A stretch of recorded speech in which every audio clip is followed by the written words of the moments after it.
This is a bloodworm, and it is the creepiest, most disgusting creature ever. It even has 4 venomous fangs in each corner of its mouth that you definitely don't want to get bit by. Now, I'm known for keeping the weirdest pets, so of course I found a website that sells them as a live bait for fishing. Yeah, literally nobody buys these as pets. I think I'm literally going to be the first person in the world, which means I'm going to get to show off the crazy unseen abilities of these guys. So hey, let's just check this thing out. And after a couple of days, a truck dropped off the package at my house so I could finally check them out. Here we go, bloodworms. Even as an animal expert, I am like pretty spooked about these. But anyways, let's just check them out. Underneath all the packing material were the bloodworms. So using some tweezers, I carefully removed one to take a closer look. And yep, this is a bloodworm. You can see that they are absolutely disgusting looking, and their mouth is even able to extend out of their body like an alien. But at the end of this part that expands are their venomous fangs, which they use to latch onto stuff like shrimp in the ocean, which I'll be showing off very soon. Now, one thing though, I actually bought 12 of these bloodworms that I'm gonna have to keep all in the same aquarium. So yeah, this is gonna be a nightmare. Now for the build, I'm gonna put in some aqua soil and a dirt mix. Eventually, we're gonna completely fill it with water because that's how bloodworms live in the wild. But for now, I just put a tiny bit of water in to keep the dirt nice and moisty. But I've already run into the first problem because I don't think I was supposed to add the water straight to the dirt. It kind of made it a weird consistency.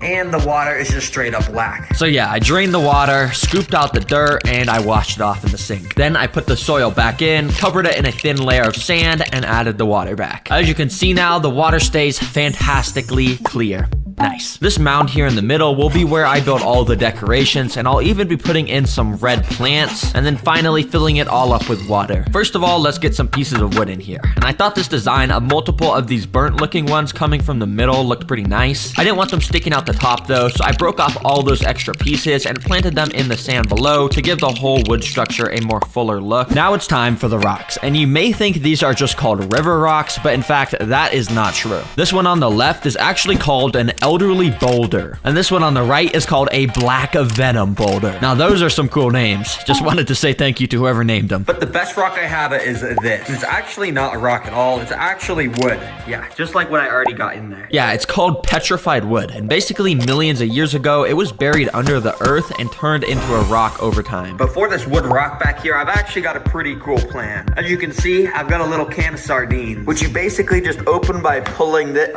okay, it just broke off. Okay, attempt 2. Basically, you just open it like this, and inside there's some like dead fish that you eat. Now with the sardines, I actually went and put one of them under this petrified wood. I'm doing this because I want to test to see if the bloodworms have a smell ability and whether they'll be able to find the sardine under it, dig it out, and eat it. Yeah, that should be pretty fun to watch. Anyways, now I want to get some red aquatic plants in here. So I drove to Petco so I could buy some. All right, I'm at Petco and I'm hoping they got some red plants in stock today. Oh, bro, there's not a single red plant in stock. I swear they usually got them, but I guess not today, huh? Instead, I had to drive home and go buy some online. Thankfully, though, there was a ton of websites with some nice reddish plants on them, so I went and added a bunch of them to my cart. And whew, it's gonna be pretty expensive, but hey, I say it's worth it for these red plants, baby. Check out. Since I bought the one-day delivery, the next day I got the package with all of the red plants inside, so I took them all out and started to put them around random parts in the sand. Now, a few of the plants they gave me weren't actually red, they were very green, but it's okay because I was starting to like the look of how it was all coming together. I also ended up getting these red ruby crystals that I scattered along the floor of the enclosure to add a bit more red in here to match that bloodworm color, of course. But as you can probably tell, I've been keeping the 2 sides of this enclosure completely empty, and that's because I want to build some custom DIY builds on both sides that the 12 bloodworms will be able to interact with. First of all, on the right side, I'm going to make a little cave they can all hide in. Now, in an old video, here is the finished triple decker cave. Looks good, right? Right? Let's just get this thing in there just like that. It may not be the prettiest decoration in the whole world, but a wise man did once tell me it's not about the looks, it's about the thought that went into it. And yeah, a lot of thought did go into this cave, okay? We can store 3 different worms in there. All right, now time for the left side's DIY build. Now, of course, I had to start filling it up with water so the bloodworms will be able to swim around in there. But when it got to like 30% full, I kind of realized a big problem. Oh shoot, bro. I don't know how I didn't think of this, but bloodworms, they live on the beaches of oceans, and the beaches of oceans have salt water. I've been making this a freshwater tank. I've been putting fresh water in it, but it's okay because thankfully in the corner of my garage, I just have 2 big cartons of Pacific Ocean water sourced straight from the ocean. Don't ask why I have this, I just do. Anyways, I drained out a little bit of the fresh water and started to add in the ocean salt water. And by the time it was filled up, the salt level was 0.02, which is perfect for bloodworms. All right, all the right water parameters have been met in here, so the bloodworms are good to go in. But because I put salt water in here, it does mean the $200 on freshwater plants I spent is gonna go down the drain. Yeah, these are all about to die. Since they were all gonna die, I wanted to replace the red theme in here, so I got this heatless red lamp. As you can see, it makes the water have this red tint to it, which is cool because you gotta have the water at least look a little bit like blood when putting bloodworms inside. Now, I also need to get snails inside of here so they can eat any algae that grows. Now, luckily for me, I actually have this tank just set up with like 30 just snails in here, and they're called nerite snails, and they're able to survive in salt water, so that's why I'm gonna choose these guys. So I got a few of those and put them inside the bloodworm tank. Once they got used to the water, a few of them came out their shells and started to move about the glass. Now, I think these guys should be safe from bloodworms because of their shells, but I'm not gonna give the 100% guarantee. So sorry guys if you get eaten by the bloodworms. Now for the final touch of this tank. And what I did is I actually went and found this cool picture of a beware of the dog sign, and I went and asked AI to change it to a beware of the worm sign. Oh my gosh, look at what it generated.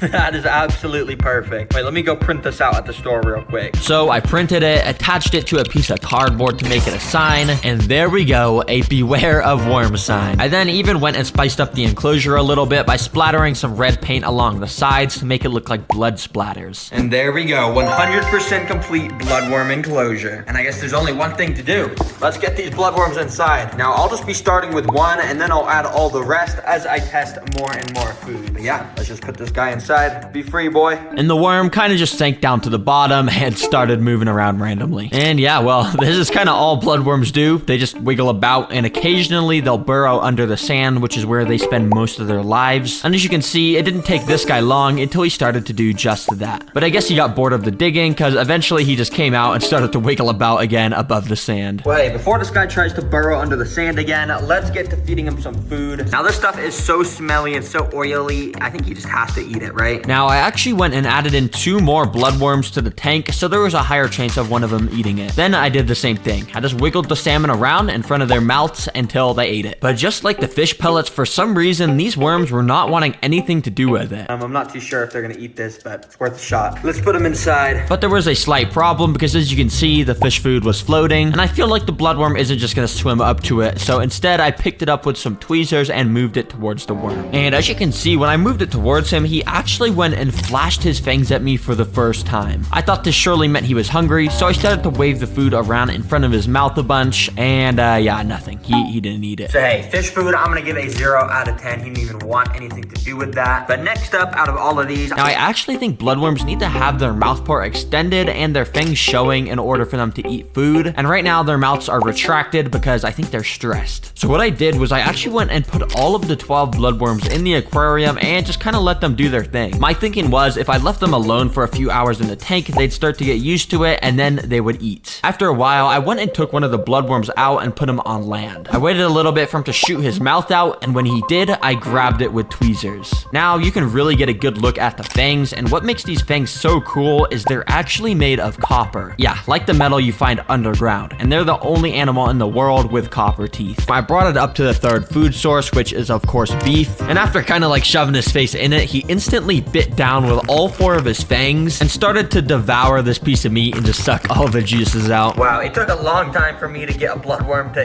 eat a piece of meat, but dang, that is so cool when they do grab on, because look, I'm shaking it, like literally it doesn't want to come off. It's like, I am eating this, do not take it away. So I went and removed the food from them, which was pretty hard. I had to like kind of shake them off. Holy, that was actually kind of cool to watch, and it looks like you can see the little bite mark where the worm was biting, and remember, these guys are venomous, so there's literally venom. Thing with the last food source, which is a shrimp. And once one of the other worms shot out their mouth, I once again grabbed it, and this time put the shrimp in front of it. He also immediately grabbed onto it, and now these 2 bloodworms were having the time of their lives eating up the food. After like an hour, well guys, I brought my mom in. Say hi. Hi. All right, come on in. Of course, I gotta show you a new pet. Just take a look. This one's gonna be quick. You can see the pets in there, right? Oh my gosh. You know what those are? Ew. They look like some sort of slug leeches. Look at all the little tentacles. And yeah, actually, there's some right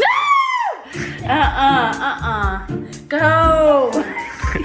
So that purple right there, that's the mouth of the worm. And if you look very, very closely, you see those 4 little fangs on it. Oh my gosh, that's so, this is probably the most disgusting thing yet. I know, that's what I'm thinking, and yeah. I feel like I'm gonna throw up. There's this insanely viral YouTube video where a guy named Coyote Peterson lets himself get stung by a cow killer. And based off of his reaction, you can tell this insect has one of the most painful stings in the entire world. Now, normally you would want to stay away from these things, but I just found a website that will sell you one as a pet. They say this thing's called a cow killer because its sting is powerful enough to kill a literal cow. Huh, what could go wrong? Let's just buy this at the cart. So in this video, I'm gonna build it at home, show off everything about keeping a pet cow killer, which means yes, I am going to let it crawl on my arm. If it stings me, I am going to be in so much pain. But until it got delivered to my house, I got out the enclosure and a bunch of desert rocks to build its home. To start, I stacked each of the rocks in this pattern that would create a canyon look in here. Now the reason I bought these types of rocks is because they look like the rocks in real canyons. But yeah, because they look so realistic, these rocks were very expensive. Yes, that's actually how much they costed. We don't talk about that. You see, cow killers live in deserts in the wild, which sort of makes sense because all the most deadly and painful animals live in the desert. Anyways, to finish the canyon look in this enclosure, I got some of this excavator sand stuff. You see, if I add this bowl of water to this tub of the sand and, you know, pour it in there like that, then just go and mix it up with my hand. And after a minute, it turns it into this clay substrate, which I can kind of make into a nice ball of,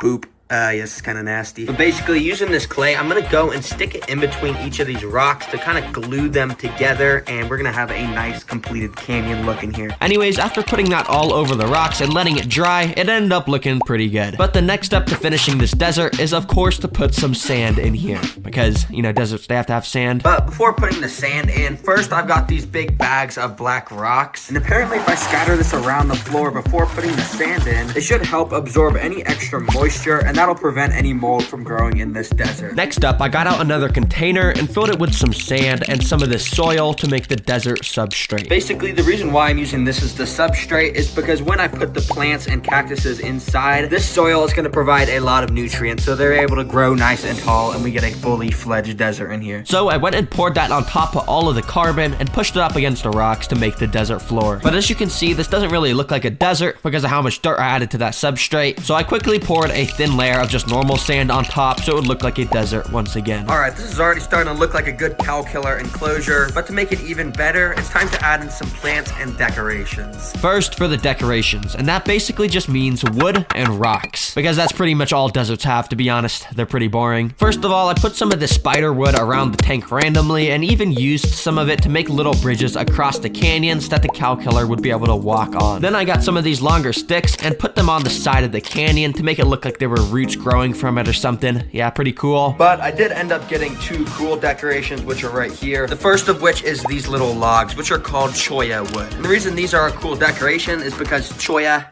it's a cool word to say, I'm not gonna lie. Oh, and also they're good because they have all these little holes so the cow killer can run inside and then just hide and make a home in there. So yeah, that's good. And for the second cool decoration, I got a live scorpion. I'm just kidding. It's actually not a live scorpion. Oh, it's a plastic toy scorpion, but you know, it's a desert, so I think it'll fit pretty well. I'm just gonna put it right in this empty spot there. Take a look at that. Looks pretty deserty. Now for the plants, and as you know, not many things can live in the deserts since it's so dry, so our only options are succulents and cacti, which of course are able to absorb tons of water. But I don't have any of those types of plants, so I gotta go to the store. I ended up finding this little collection of plants. Dang, look at all these succulents. Wait, this is actually exactly what I need. Okay, let me just pick out a few of these. And of course, let's get some cactuses, like down here, or cacti. I don't know how to say it plural. So I picked out a nice selection, and while I didn't get as good of a deal as that comment said, it still only costed like $20 for all these plants, which is pretty good. Anyways, to plant these desert plants, I shook off all the excess dirt and planted just the roots in the sand. And in no time, it was done. But the final step to finish finishing the cow killer's home is insects. And I've got 2 different species of insects I want to put in here. First of all, you already know I've got springtails, the extremely tiny white creepy bug things. And yeah, there's just like 1,000 of them in here. All these tiny little white things moving, those are all springtails. But these are extra important in a desert enclosure like this, because every now and then I'm gonna have to go and spray each of the plants down and water them, and the springtails will make sure to eat up any extra mold that grows because of all the moisture. So yeah, they're pretty useful. Let's just dump these guys in here. Yeah, pretty good. And second of all, I've got these things, which are mealworms. But the real reason why I'm gonna put these guys in the enclosure is because I'm kind of interested to see if the cow killer is gonna go and just sting them, to be honest. I don't really know if the cow killer eats insects like this, but I guess I'm gonna figure out with you guys once we put them in here. Well, this desert enclosure is now complete, and that means I gotta get the pet cow killer. Yeah, I don't even know why I get pets like this. Well, guys, it took a long time for this to get delivered, and I don't even know why it says live fish if there's a cow killer in here. But anyways, I guess it's time to bring this thing inside, show off exactly what a pet cow killer is like, and of course, let it crawl on my arm. I know I keep bringing this up, but seriously, if I get stung by this thing, I'm going to be in this much pain. Like, just look at this guy's face. I just don't want to do that. But anyways, let's just go inside and open this. So I cut the tape and got the container out that supposedly the bug was inside. Okay, so this is not so promising. It's just a clear plastic container with a paper towel. Well, I guess let me just carefully take the lid off, and okay, please, hopefully nothing jumps out at me. I very carefully used some tweezers to move the paper towel into another container, and then I carefully moved around that paper towel to try and reveal the cow killer. Oh, I think I see it in there. Wait, do you see that? Hold on, look at this. Oh, that's the cow killer. This may not look like it, but this thing right here is one of the most painful stinging insects, or not even insects, just animals in the entire world. But I couldn't just move it straight inside of the new enclosure, because first I had to build the rest of it on so it wouldn't be able to escape, because if it did, that would be really bad. Okay, well, it's right here, so I'm just gonna risk it for the biscuit and pick it up super carefully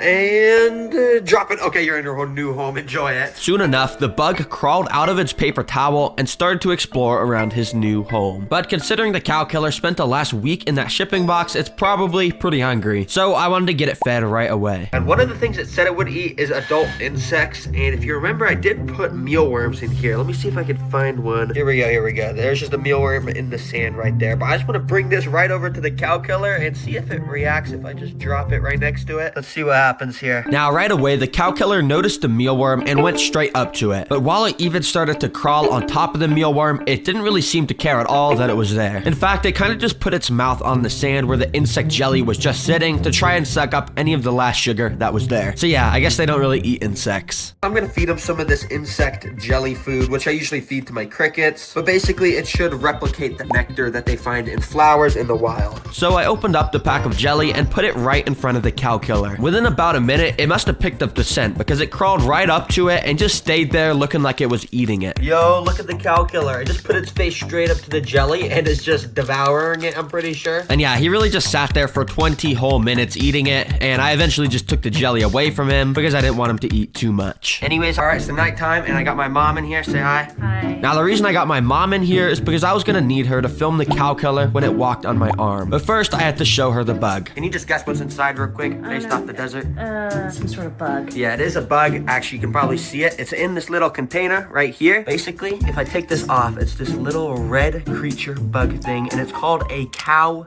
killer because they say its sting is painful enough to be able to kill a literal cow.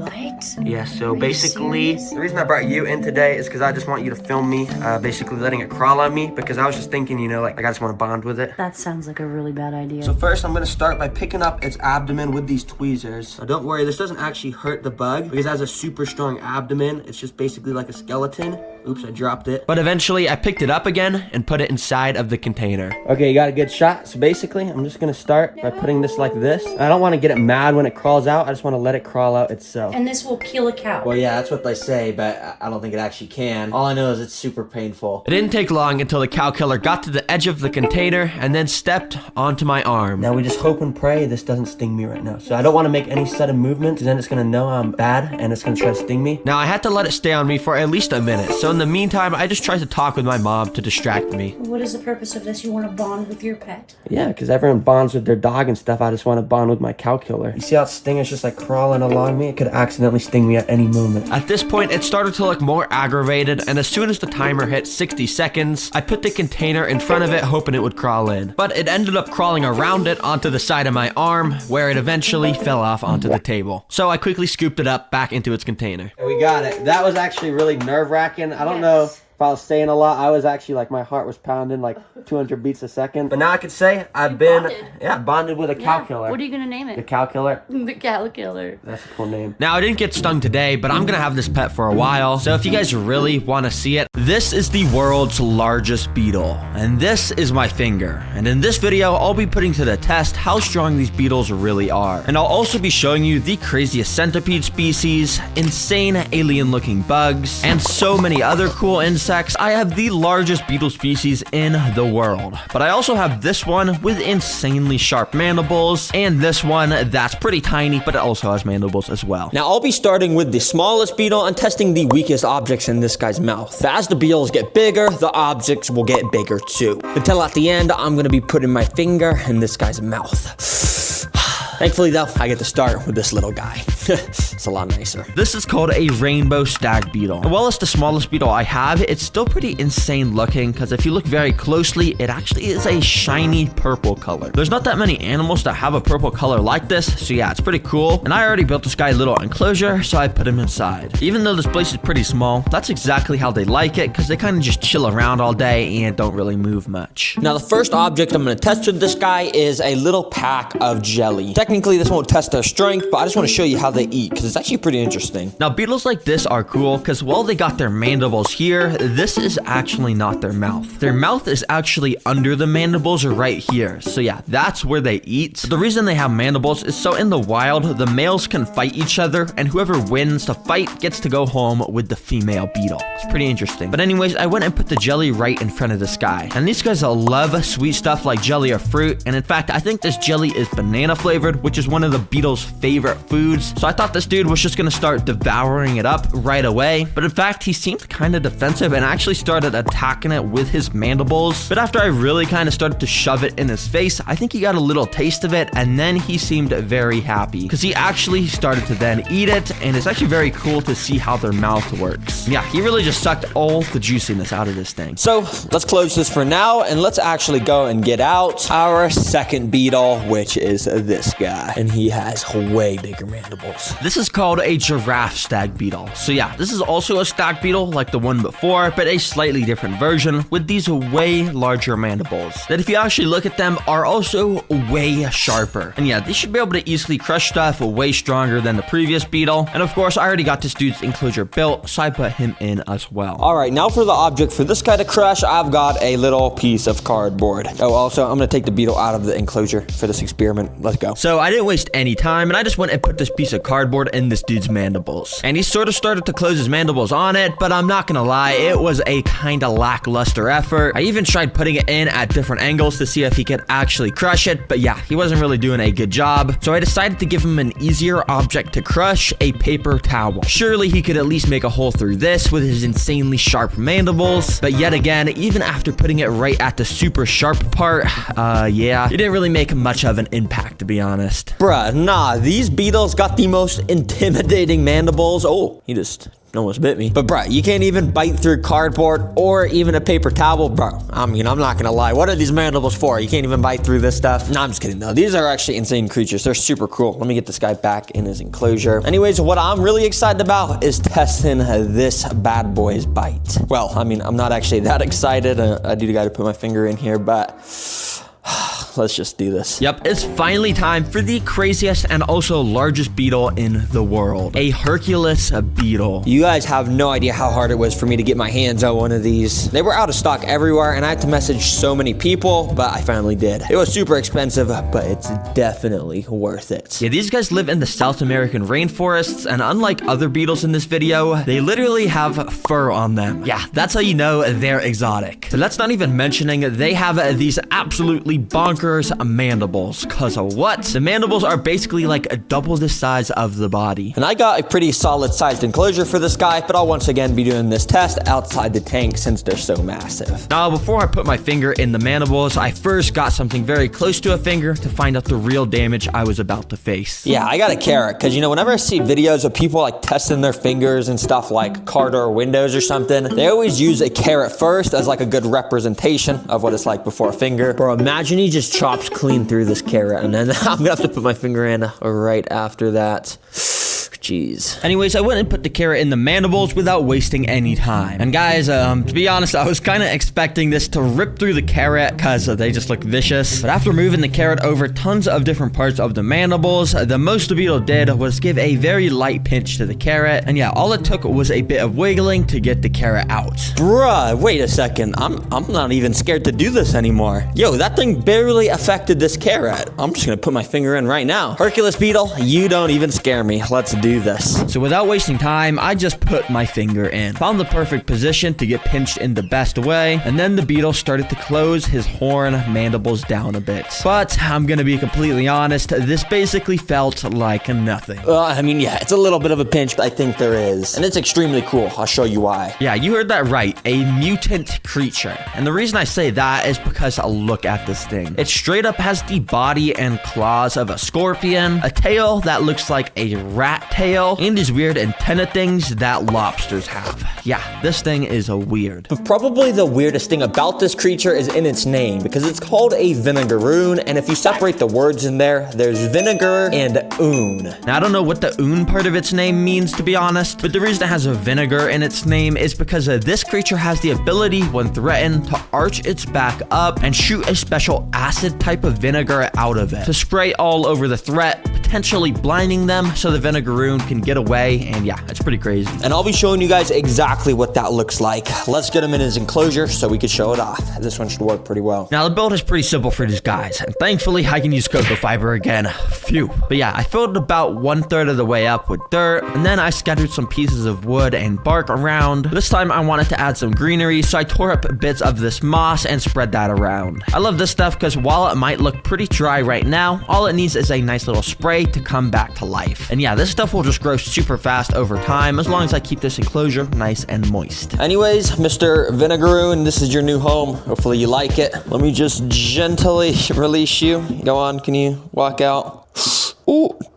Oh, sorry. Oh, sorry. And yeah, immediately after putting this dude inside, he ran straight up to the glass to get a nice little drink of water off the droplets sitting there. It's pretty cool to see him using his claws to shovel the drops of water into his mouth. So yeah, dang, I guess he was pretty thirsty. Oh yeah, bro, I almost forgot. Let me get a water dish in there. Dude, that guy was thirsty. He instantly went and tried to get some water, so I'm just gonna go put that one nice in the corner. So yeah, I filled that up with a bit of water. With creatures like vinegaroons, you want to make sure their water dishes are very shallow, because they're not super smart. If their water dish was too deep, they might fall in and drown. So yeah. But anyways, my guy was having a lot of fun exploring around his new enclosure. All right, now I want to check out if this guy's gonna try and eat. Maybe he'll even shoot his acid, I don't know, but they are nocturnal, so yeah, I mean, he might not even eat at all. But you already know, I got a little cricket. Crickets love me, obviously. Let's drop this guy in.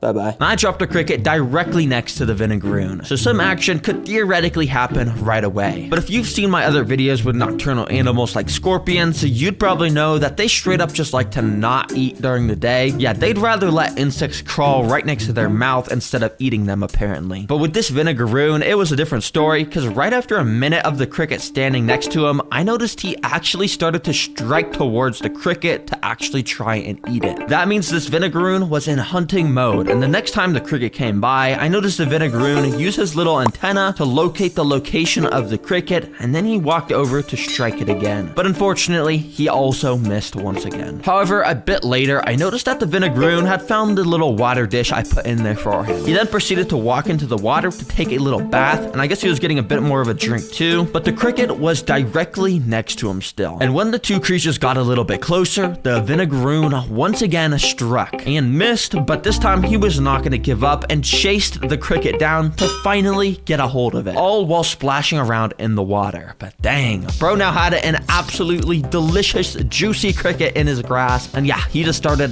devouring it. Good catch, bro. I was not expecting that during the day. Now, unfortunately, he didn't use his acid vinegar spray thing, and that's because I think they only use that for defense, and obviously I don't want to stress this guy out, so I'm not going to force him to do it, but I will show you guys this very cool footage of them doing it. Watch this. So basically, like I was saying earlier, they arch their abdomen up, aim their tail up too, and boom, the vinegar sprays out right there. It's pretty cool to see it spray out, and it also has absolutely insane aim. Like here, the vinegaroon was able to spot on, hit the tweezers that was holding it, so basically any sort of predator in the wild will know not to mess with this thing if it gets sprayed. It's a genius ability from the vinegaroon. But yeah, I put a lid on this enclosure, and boom, this is a pet vinegaroon. Now, the reason I'm showing a millipede right after showing the centipede is because they're very similar in a lot of ways, but they're also very different in a lot of ways. Now, the first way they're different is, well, you know how centipedes have that absolutely bonkers bite like I was talking about that's just extremely painful? Well, millipedes are basically the exact opposite, and they're some of the most friendliest creatures of all time. And to demonstrate that, I'm gonna let this thing crawl on me. And oh my gosh, the sensation of like these 300 tiny little legs crawling on my hand is just so weird. I don't even know how to describe it. But if I had to, I would just say it's a very tickly, because as you can see, each one of the legs on the millipede is almost kind of sharp, which lets it get a really good grip with what it's standing on. But yeah, it's just such a weird feeling. I balled out and got the most massivest millipede of all time, called a giant African millipede, which yeah, isn't really a very creative name. They just kind of said it's giant, where it's from, and that it's a millipede. But yeah, I'm not gonna complain. I guess it's easy to remember. Now, there's just one problem, because the place I bought this from specifically said in the description,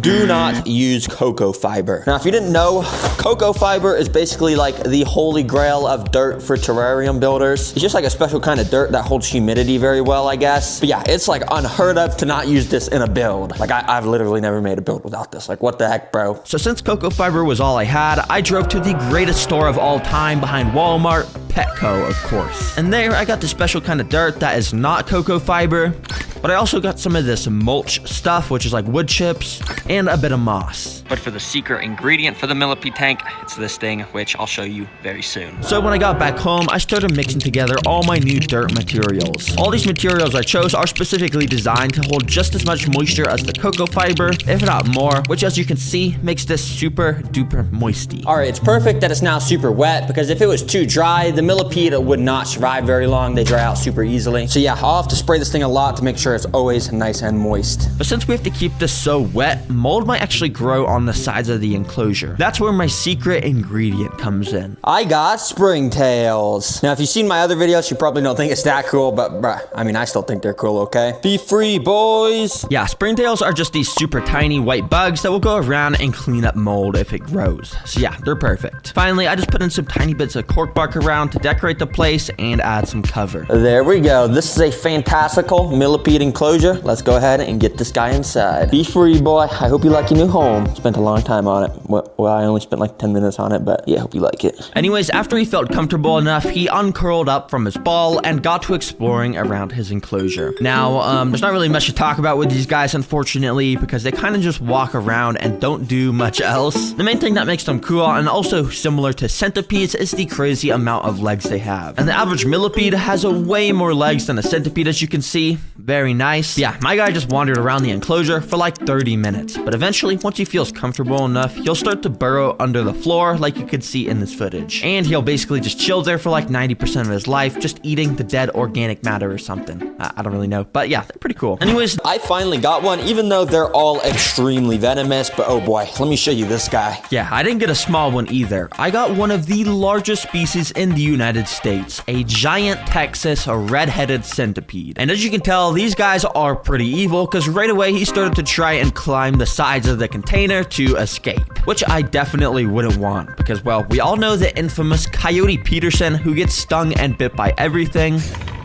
Well, he got bit by a very similar centipede to this, and yeah, based off his reaction, you could probably tell it's something I want to try and avoid, probably.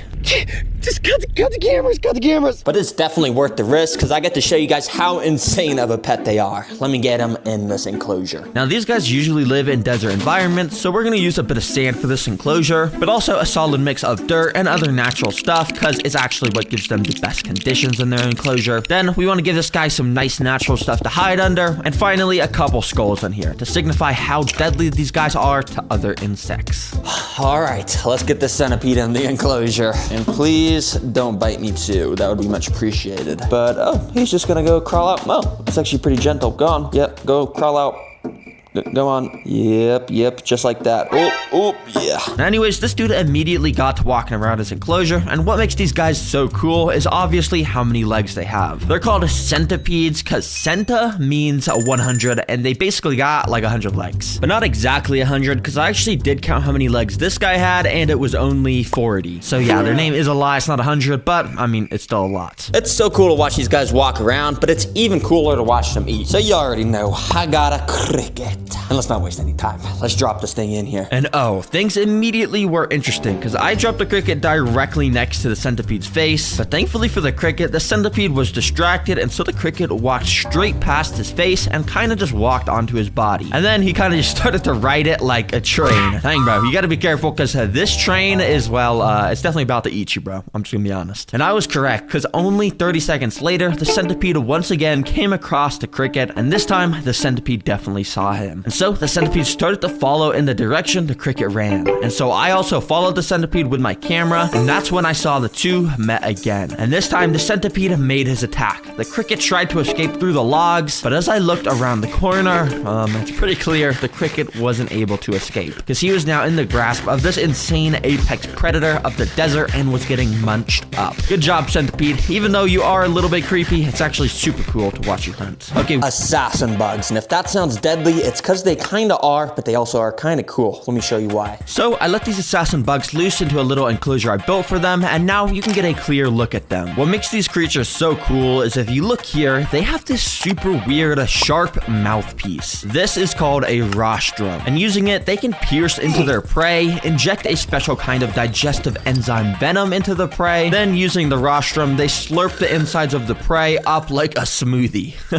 It's insane stuff. And as you can see, I have multiple of these guys because I got a special kind of species that are able to live and hunt together. You probably see why they're called assassin bugs now. So let's feed them a cricket and document their hunting. Now I knew this wasn't going to last long because assassin bugs are some of the best hunters out there. And I was right because immediately this unlucky cricket happened to climb up the very piece of bark that all the assassin bugs were hiding under. And one of them was on the lookout and instantly spotted the cricket. Now it was time to hunt. Like real assassins who move super stealthily, assassin bugs do the same exact thing. And this guy extremely slowly inched towards his target, and as the gap slowly closed, the assassin waited for the perfect opportunity to pounce onto the cricket, who was now in the grasp of the assassin bug. Right away, you can see the rostrum pierce into the cricket, and yeah, the inside of this cricket is now being turned into a juicy smoothie for this assassin bug to slurp up. Yep.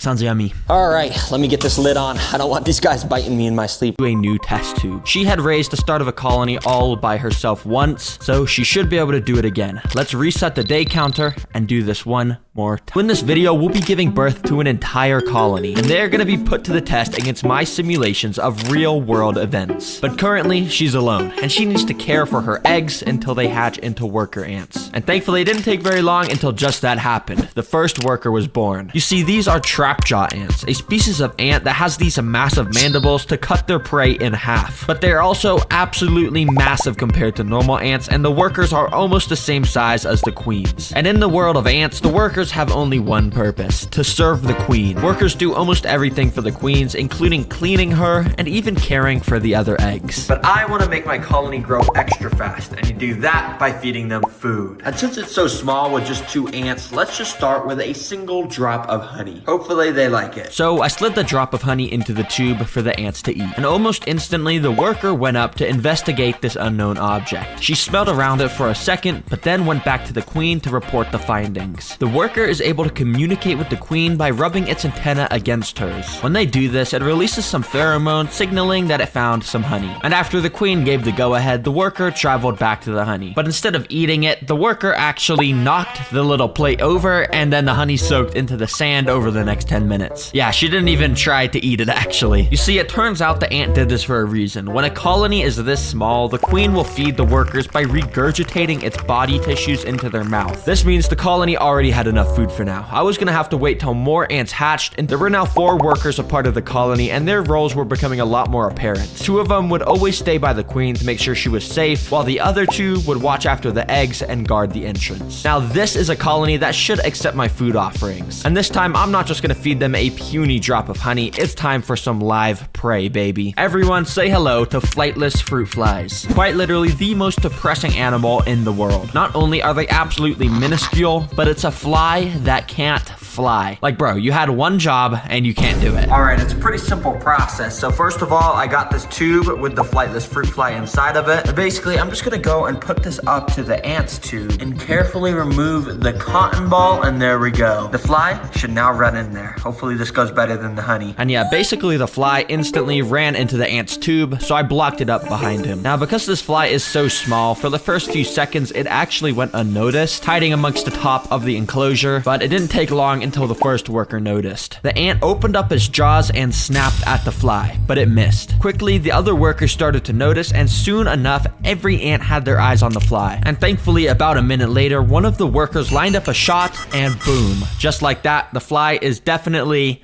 not alive anymore. And the fly slowly got taken to the back of the tube to be stored as food for later. Now, with 3 more workers and 1 more about to hatch. And while this is great for my colony, as you can tell, the tube is getting extremely cramped. Some of the ants can't even walk around. So I'm gonna have to move these guys into a new home. Instead is take out a brick, which I'm gonna turn into an ant nest. Yeah, I'm not kidding. Basically, I just started using a hammer and chisel to carve out this little nest design I drew on the brick. You see, ant colonies usually like to have multiple of these little tight crevice areas in their nest because it lets them store different things like eggs, food, and trash in each one. After I finished carving, I gave the whole thing a nice blue paint job, and finally I covered it with a clear acrylic sheet. And the best part is this little hole I made right here, which I can go and squeeze water down into this sponge. And this will just make the humidity across the whole enclosure correct, because apparently ants like wetness. Using some tubing, I put one end of it onto the nest and the other end onto the tube. And almost instantly, one of the workers took an interest and decided to walk down the tube. It had no idea where it led, but it took the brave decision to explore. But as we know, it led straight to the new nest. The worker looked super excited and explored all around the new place. It was the perfect place for the colony to move to. So she traveled out of the nest and went straight up to the queen to report its findings. All right, now that the ants know about the new nest, in order for them to move in, I have to make this one super appealing so then they all want to come over. And I've got a couple things I'm gonna do, but first of all, I've got a tube of sugar water, which I'm just gonna go and plug into the side of the nest like that. And then I'm gonna replace this clear acrylic sheet for now with this little red acrylic sheet. You see, ants like their nest to be very dark inside. So I'm using this red acrylic because it blocks out pretty much all the light, but still lets me see inside a bit. Finally, I just pointed my bright studio light at the tube so they'd be more inclined to move. And it didn't take very long until a few different workers all went in to explore the new nest. Eventually, every ant knew about the new home. And while some grabbed the remaining eggs to move, others, like this worker, escorted the queen through the tube to the new nest. I decided to keep the red acrylic screen on while they're adjusting, and as you can see, they were definitely very active inside. The whole colony was now functioning even more smoothly, and it seemed like every ant was always busy doing something. They even found this tight little crevice to keep the queen and all the eggs inside of. And this is where it gets fun, because now that the ants have their own little nest, I can build them a bunch of different outworlds of different environments that they can go and hunt for food inside of. And as you can see, I've got the first little outworld right here. Let me build it. For this first outworld, I want to keep it simple by just laying down some orange sand across the whole enclosure. Then I put in some rocks and a little cactus, which was kind of hard to get planted in the sand. And even though I was wearing these gloves, it kept poking me, and yeah, it kind of hurts. Anyways, finally, the most important part is this stuff called Fluon. Basically, it's a liquid that you dab onto a cotton ball and rub across the top of the enclosure. This stuff will basically just dry on the glass and make the top of the enclosure so slippery that ants cannot escape no matter what. After the desert enclosure was done, I connected a tube from it into the nest so the ants could go there. And soon enough, I saw a worker come out into the tube, and of course, she made her way over to the desert desert outworld and started to explore all around it. Now, the reason for why I built this outworld. I want to test the trapjaw mandibles to see if they can take down prey bigger than them. I'm gonna put a cricket in here. So without wasting any time, I dropped the cricket in, and it didn't take very long until the cricket came across paths with an ant. You see, trapjaw ants have these little hairs inside of their jaws to detect when prey is within striking distance. It lunged at the cricket and snapped its jaws, but it missed. The ant tried to attack the cricket a few more times, but all of the shots were missing. In fact, it was taking so long that the cricket made its way into the tube and crawled all the way into the nest with all the other ants. Now, it wasn't just about food. The colony needed to take down this cricket in order to make sure the queen didn't get hurt. While the cricket frantically ran around, almost all of the workers were taking their shots to try and cut off the cricket's leg or something. It was taking a long time, but eventually this worker here really put in some focus to line up her shots. And when she snapped, she perfectly got a hold of the cricket. She then picked it up and slammed it against the floor until it stopped moving. Yes, it's extremely brutal, but the colony had now successfully eliminated the threat and stored it away as food for later. Monitor the colony to ensure their eggs were all growing fine, and even fed them a bit more, and of course the queen. But I did actually notice over in the corner of the nest, one of the ants had curled up and had died. It's likely that this dead ant here was one of the founding workers, because sometimes those first ants only have the lifespan of a month or two. Anyways, despite the dead ant, the colony was actually still thriving. And because of that, I think this colony is now ready for an entire new outworld to be built. Because as you can see, they kind of just turned the desert into like a trash dumping ground. So I got out the enclosure and started to build it. For this enclosure, I'm literally making the floor out of just this fake grass material that is nice and bright and green. And for the decorations, I'm keeping it very simple with just these two little pieces of bark. And finally, I just hooked up some tubing so the ants could access the new place. I didn't want to rush them though, so I gave the colony a few days to on day 100 to just a single ant in the nest. I was really confused, but surely they were all just exploring the outworlds or something. So I checked the desert and nothing was there. Then I checked the grassy outworld. Still not a single ant. But then I found it. The tiniest gap under the red acrylic, barely visible, but it was just big enough for every ant to be able to escape through it overnight. Except the one. And this wasn't just any ant inside of here, it was the queen. Queens don't just leave the nest unless other ants escort them. So she was here all alone on day 100. Just like she was. There are billions of lizards alive across the world, but out of all of them, one species stands out as unique.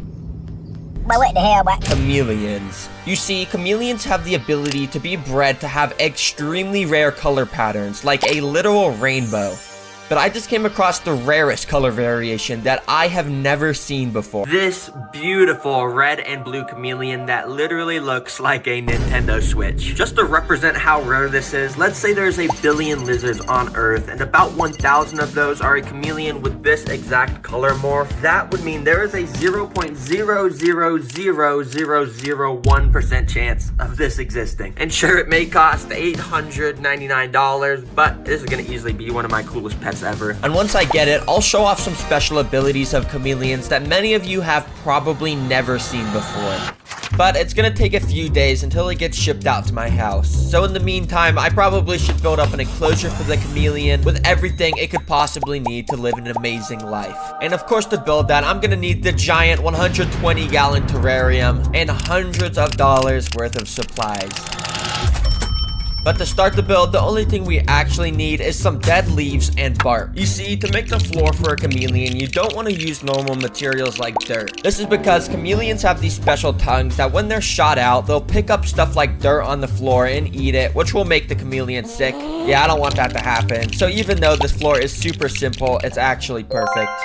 But of course, the rare Nintendo Switch chameleon I'm getting is gonna need a lot more than this in its enclosure. Yeah, this is just definitely not enough. So for step number 2, I got a whole bunch of wooden branches. Now, as you can see, I installed these 2 metal bars going across the enclosure, which I'll start by covering in the branches I have. I made sure to make the branches reach all along the top of the enclosure, the bottom, the sides, and literally everywhere. And after they were secured in place with zip ties and foam, I covered up most of that ugly stuff with some moss and leaves. So it doesn't look like a 5-year-old made this anymore. I also got a bunch of these vine things, which are basically these long bendable rubber sticks that recreate the look of jungle vines, and they curve all around the enclosure. Okay, if I'm being honest, this does look a little bit cluttered and messy right now. But trust me, coming up in this video, I got some stuff planned that's gonna make this, actually look good and be an actually good enclosure. And plus, all these branches and vines are actually very necessary to allow the chameleon to climb and swing around the entire enclosure. And don't worry, guys, because I'll be getting plants to cover up these big ugly foam things in the corner. Speaking of plants, I should probably put some in here since that's the next step to finishing this amazing home. Alright, so obviously I've got plants now, but you'd be stupid if you think I'm just gonna put these straight into the enclosure. Oh no, no, no, no. I'm going to make these plants way, way better. And what I mean by that is I'm gonna make them look extra cool with some animal safe red and blue paint. Yeah, I'm gonna paint these plant pots to be the same color as the chameleon I'm getting. I don't know why, I just think it'll look cool, okay? Yeah, I did this on every plant pot, it took forever. But after letting the paint dry for a few hours, I started to scatter the plants along the floor and sides of the enclosure. And in no time, I was done. And check this out. This looks, I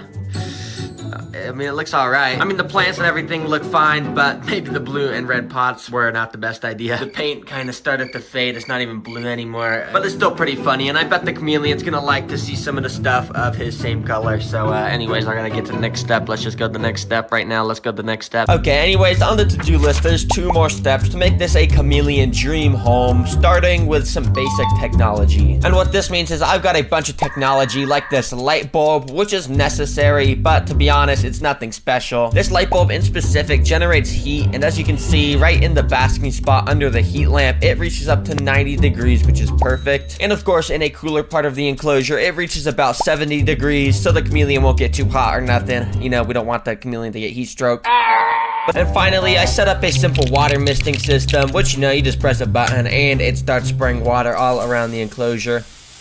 Yeah, pretty simple, but it's very necessary. But another basic technology you need is a long UVB light bulb, which recreates the same UV rays the sun does. And basically, this lets the chameleon get vitamin D or something. Okay, well, now that the boring technology is over, let's get some fun, custom, advanced technology in this enclosure. At the start, I got this big, cool blue thing.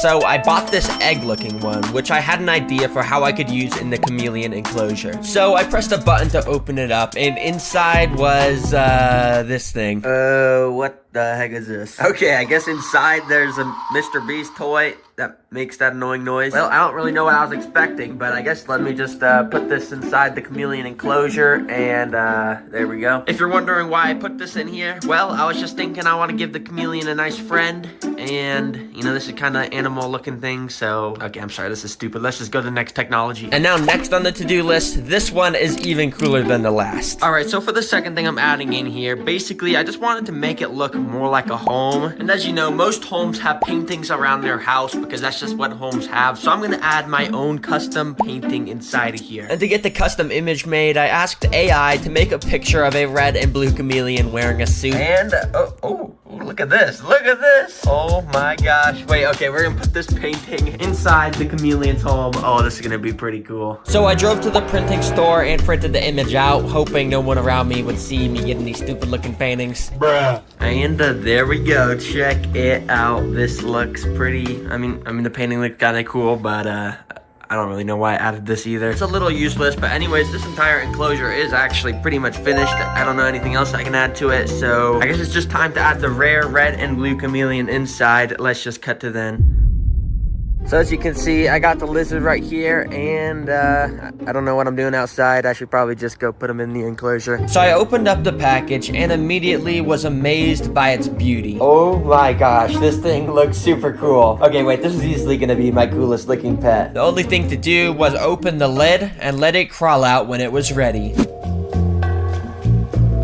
And of course, it went straight to doing its stupid chameleon dance. Well, what the hell, boy? Now, as you can see, the colors on it right now are sort of darker than what they should be. And that's because currently it's a bit stressed from just getting out of the shipping container. Coming up, I'll be explaining exactly how chameleons change color and why by showing you guys this rare lizard. But for now, I want to show the amazing ability that chameleons have to hunt prey from literally across the enclosure. So, yeah, that's what I'm going to be feeding him today. So, I waited a few hours before putting any crickets in to allow the chameleon to adjust to his new home. And as you can see, soon enough, his color started to brighten up, and that means he's ready to hunt. Come on, crickets, get out, get out.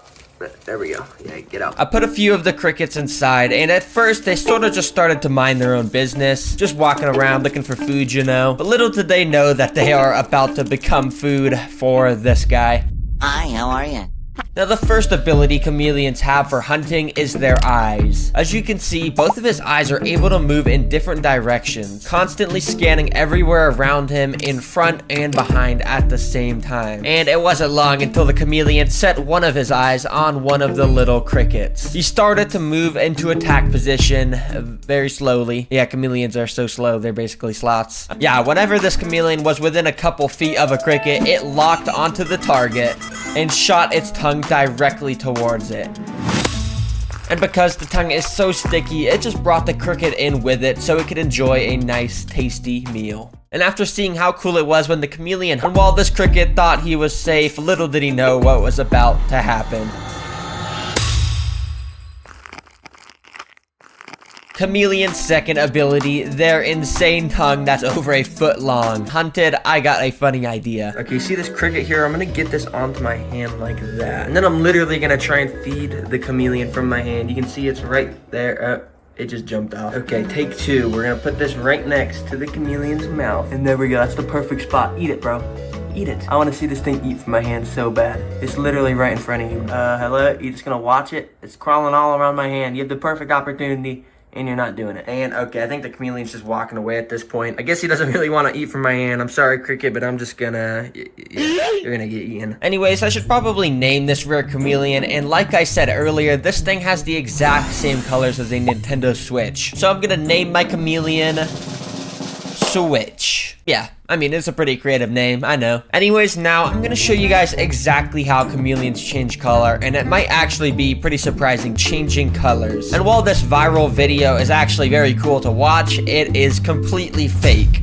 Yeah, chameleons can't actually control their colors like that, and in reality, they only have the ability to become slightly darker or slightly brighter. This happens because it's super tiny cells in their skin that can get bigger or smaller depending on certain conditions like heat. You see, when I first put Switch in the enclosure, he immediately ran up to the heat lamp and sat under it, which made his color change to be way brighter. Anyway, Switch is very cool, and I've only just scratched the surface of chameleon care. I might even end up doing another video where I breed Switch and another rare female chameleon to get an ultra rare chameleon. I've scoured the internet for the craziest insect videos I could find. Beetles painting pictures, insane slow motions, and so much more. Anyways, when some dude left a piece of cheesecake out near his ant colony. And well, let's just say the ants didn't waste any time to absolutely start decimating it. If this doesn't show why you shouldn't leave food out, then I don't know what does. Dang. Shows this insane time-lapse footage of leafcutter ants doing their signature thing. Cutting leaves. In it, you can see how they all work together over time, cutting out these circular pieces to absolutely decimate this leaf till it's no more. The scientist that filmed it even got this super close-up footage showing exactly how their mandibles cut through the leaves, showing how it works almost super similar to how scissors work. It's crazy how some animals in nature have evolved to do this. But the coolest thing is how he got this footage that shows while a leaf might just start with one ant cutting it, that one ant will take her leaf back to the colony and let all the other workers know where that leaf is. So that way they can all swarm it and basically speed run to chop the whole thing up. Yeah, it's super cool how these guys work as a team. A kid decided for some reason it'd be a good idea to get pet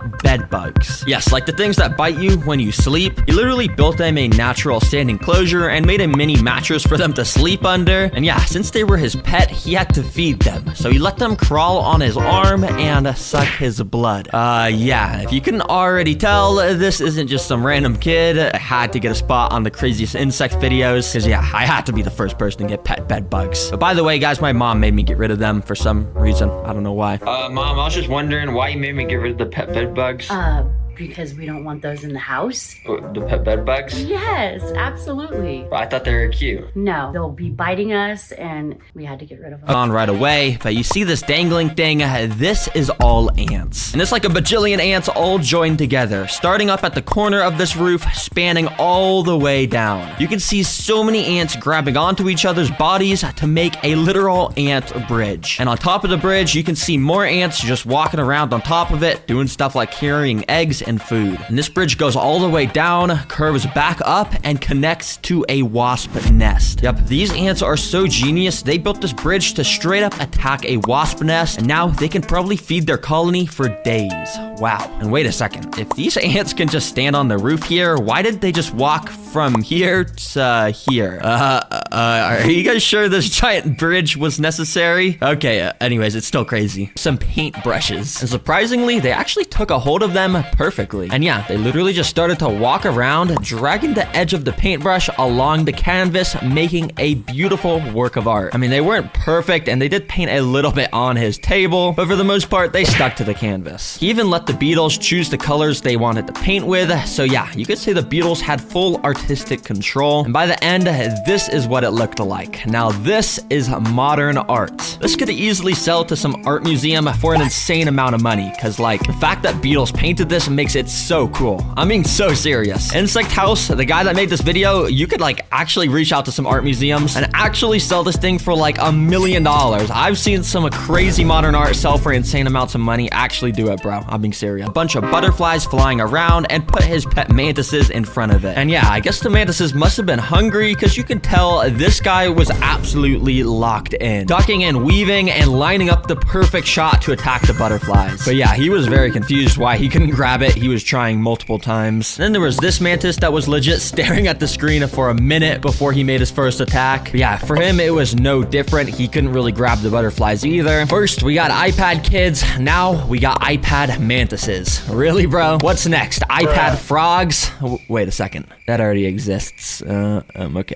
This is a beetle grub, and this is gonna show the process of how they grow up into a beetle over time. Oh, by the way, this is not a normal beetle species. This is the largest beetle species in the world, a Hercules beetle. And as the time goes on, you can see even just this grub starts getting much larger than what a normal fully grown beetle would be. And after literally over a year, this massive creature starts to go into its pupa stage, where you can see exactly how it transforms from a worm creature into a beetle. First, you can see the legs starting to grow, then the giant horns start to emerge from the head that the species have, and boom, after a long 500 days, the beetle emerges from its pupa, and yeah, that's how long it takes for one of these beauties to be born. By the way, it's so cool to watch these guys fly. This is not an edited sound or anything. It actually sounds like a literal helicopter when their wings are flapping. Because in this footage, a guy put out this red sugar water and then let his ants loose near it. Obviously, ants are super attracted to sugar, so they started to swarm it. But the thing that's so interesting about these ants is that they're a special kind of species that can store extra liquid inside their abdomen. Yep, you heard that right, and you can see it super clearly in this footage. As this ant sucks up the sugar water, his abdomen gets way larger and way more red, and it's actually insane to see. But by far the coolest thing to see is this footage of one of the bigger ants who was full of sugar water going up to this empty ant and literally feeding it some of its sugar water. You can see this one's abdomen getting smaller as this one's gets bigger. And yeah, it's kind of nasty how they just regurgitate the food into each other's mouths, but they're ants. I don't really think they care. This is it. And actually, this is a massive locust, so it's pretty cool to see a mantis eat this whole thing, since it's pretty much as big as him. But first, the mantis starts devouring its head with its alien mouth, then it works its way down the body. And yeah, the mantis basically takes no breaks while eating. The endurance is actually pretty dang impressive. And by the end, there was nothing but scraps on the floor, and the mantis's belly was pretty dang big, which makes sense. He just ate a lot. You might be thinking, bruh, Terra Green, where's the insect? Well, check this out. These beans can quite literally jump, and that's because there's an insect inside of them. In fact, a larva of a moth is inside of these beans. And many larvae like this species have learned to jump by flinging the end of their tail against the ground. And when you look very closely at this bean, you can see the little larva inside flinging himself up against the top of the bean to make enough momentum to send it flying into the air. And in this time-lapse footage, you can see how they actually move a pretty good amount over the course of a few hours. But yeah, after about half a year inside of one of these beans, they turn into a moth that looks kind of like this. but they show a ton of cool bugs crawling around on this guy's hand, like orchid mantises and leaf insects, which are super cool because they look like leaves, obviously. The main reason I'm showing you this is because this guy also lets other stuff crawl on him, like these insanely creepy creatures. Yeah, even I, Terra Green, would not let those crawl on me. What the heck even are those? But yeah, he also lets stuff go on his face, like this giant moth, dang, and a Hercules beetle from earlier, which, like, dang bro, you gotta be careful with. That giant horn could easily poke your eye out. But actually, respect to you for keeping all these insanely cool insects. It's actually so cool. Roaches, right? Like, they're just some chill little insects. Well, I filmed this video that shows how they're born. And yeah, this isn't a clam or anything. This is an egg sac, and yeah, that's a ton of roaches coming out. Nah. Basically, when the mom roaches are ready to have babies, they develop their egg sacs in the back of their body, which you can see right here and here. And a day before they hatch, they drop them on the ground. And basically, each one of these slits in the egg sac is a baby roach that's about to hatch. And yeah, literally all at the same time, you can see the bottom of it starts to slowly expand. And these little white worm things start to poke out. And these are all the new roaches that are now born, and they're gonna go run around and find homes for themselves. Dang, sorry if you're eating, but to be fair, if you're eating, you probably would have clicked off the video by now.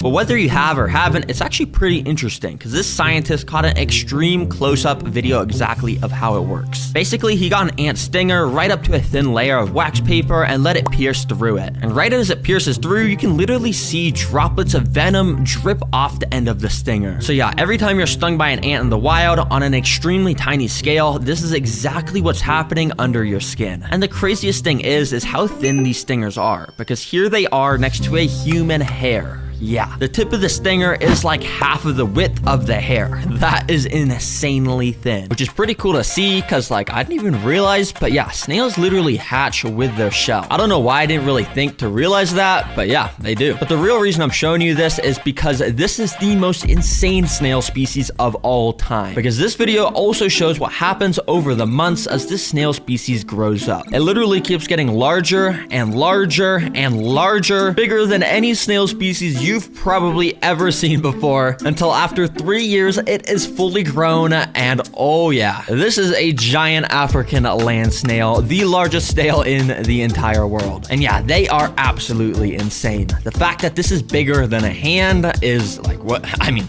what? It all starts when the queen ants and the male ants are mating, which is shown in this video. This is the queen ant and this is the male. And you can see exactly how much more massive the queens are than the males. And it's actually kind of funny because oftentimes many males will latch onto the same female all at the same time and try and mate at the same time. And sometimes the female will even try and fly while this is all happening, which doesn't exactly work very well with all that extra weight weighing her down. Yet somehow the males manage to stay clinging on. I'm building a fully functional lake ecosystem right next to it. I'm filling this tank up with the coolest species I can find, starting with plants, and eventually getting to shrimp, snails, fish, and even more. Not only will I document the process of building it, but also the daily lifestyle of every creature living inside and how they survive. Where I unboxed a 21-gallon tank. Now, I wanted to build it on my actual desk, but considering my desk is made of glass, it'd probably shatter from all the weight, and the ecosystem would fall on the floor and spill all the fish around my room. I don't want that. So instead, I'm moving an old dresser into the corner. I know it looks ugly now, but just give me a second. This tablecloth hides all the stains and leaves me ready to add my tank.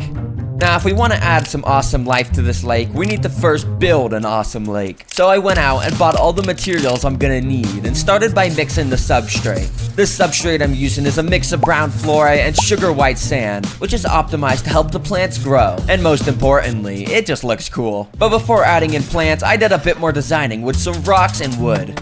Now we gotta add the water, and because I need it to be very clean water for the fish, tap water simply is not gonna cut it. Instead, I'm gonna fill it up with this reverse osmosis water filter that I get my drinking water out of.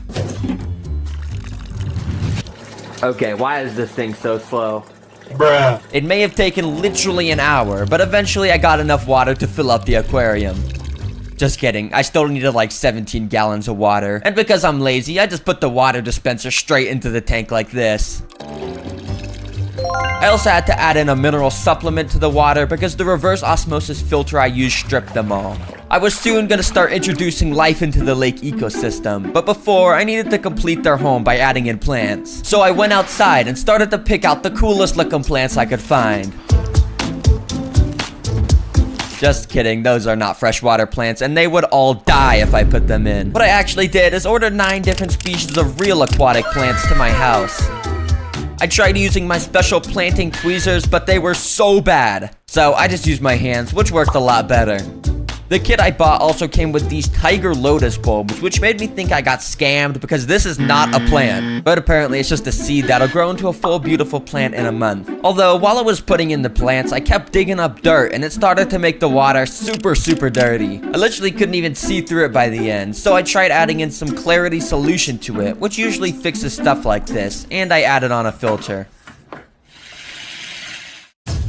But after waiting 2 whole days, the water barely even cleared up, but now it just looks like tea. Wait, I wonder if it tastes like tea.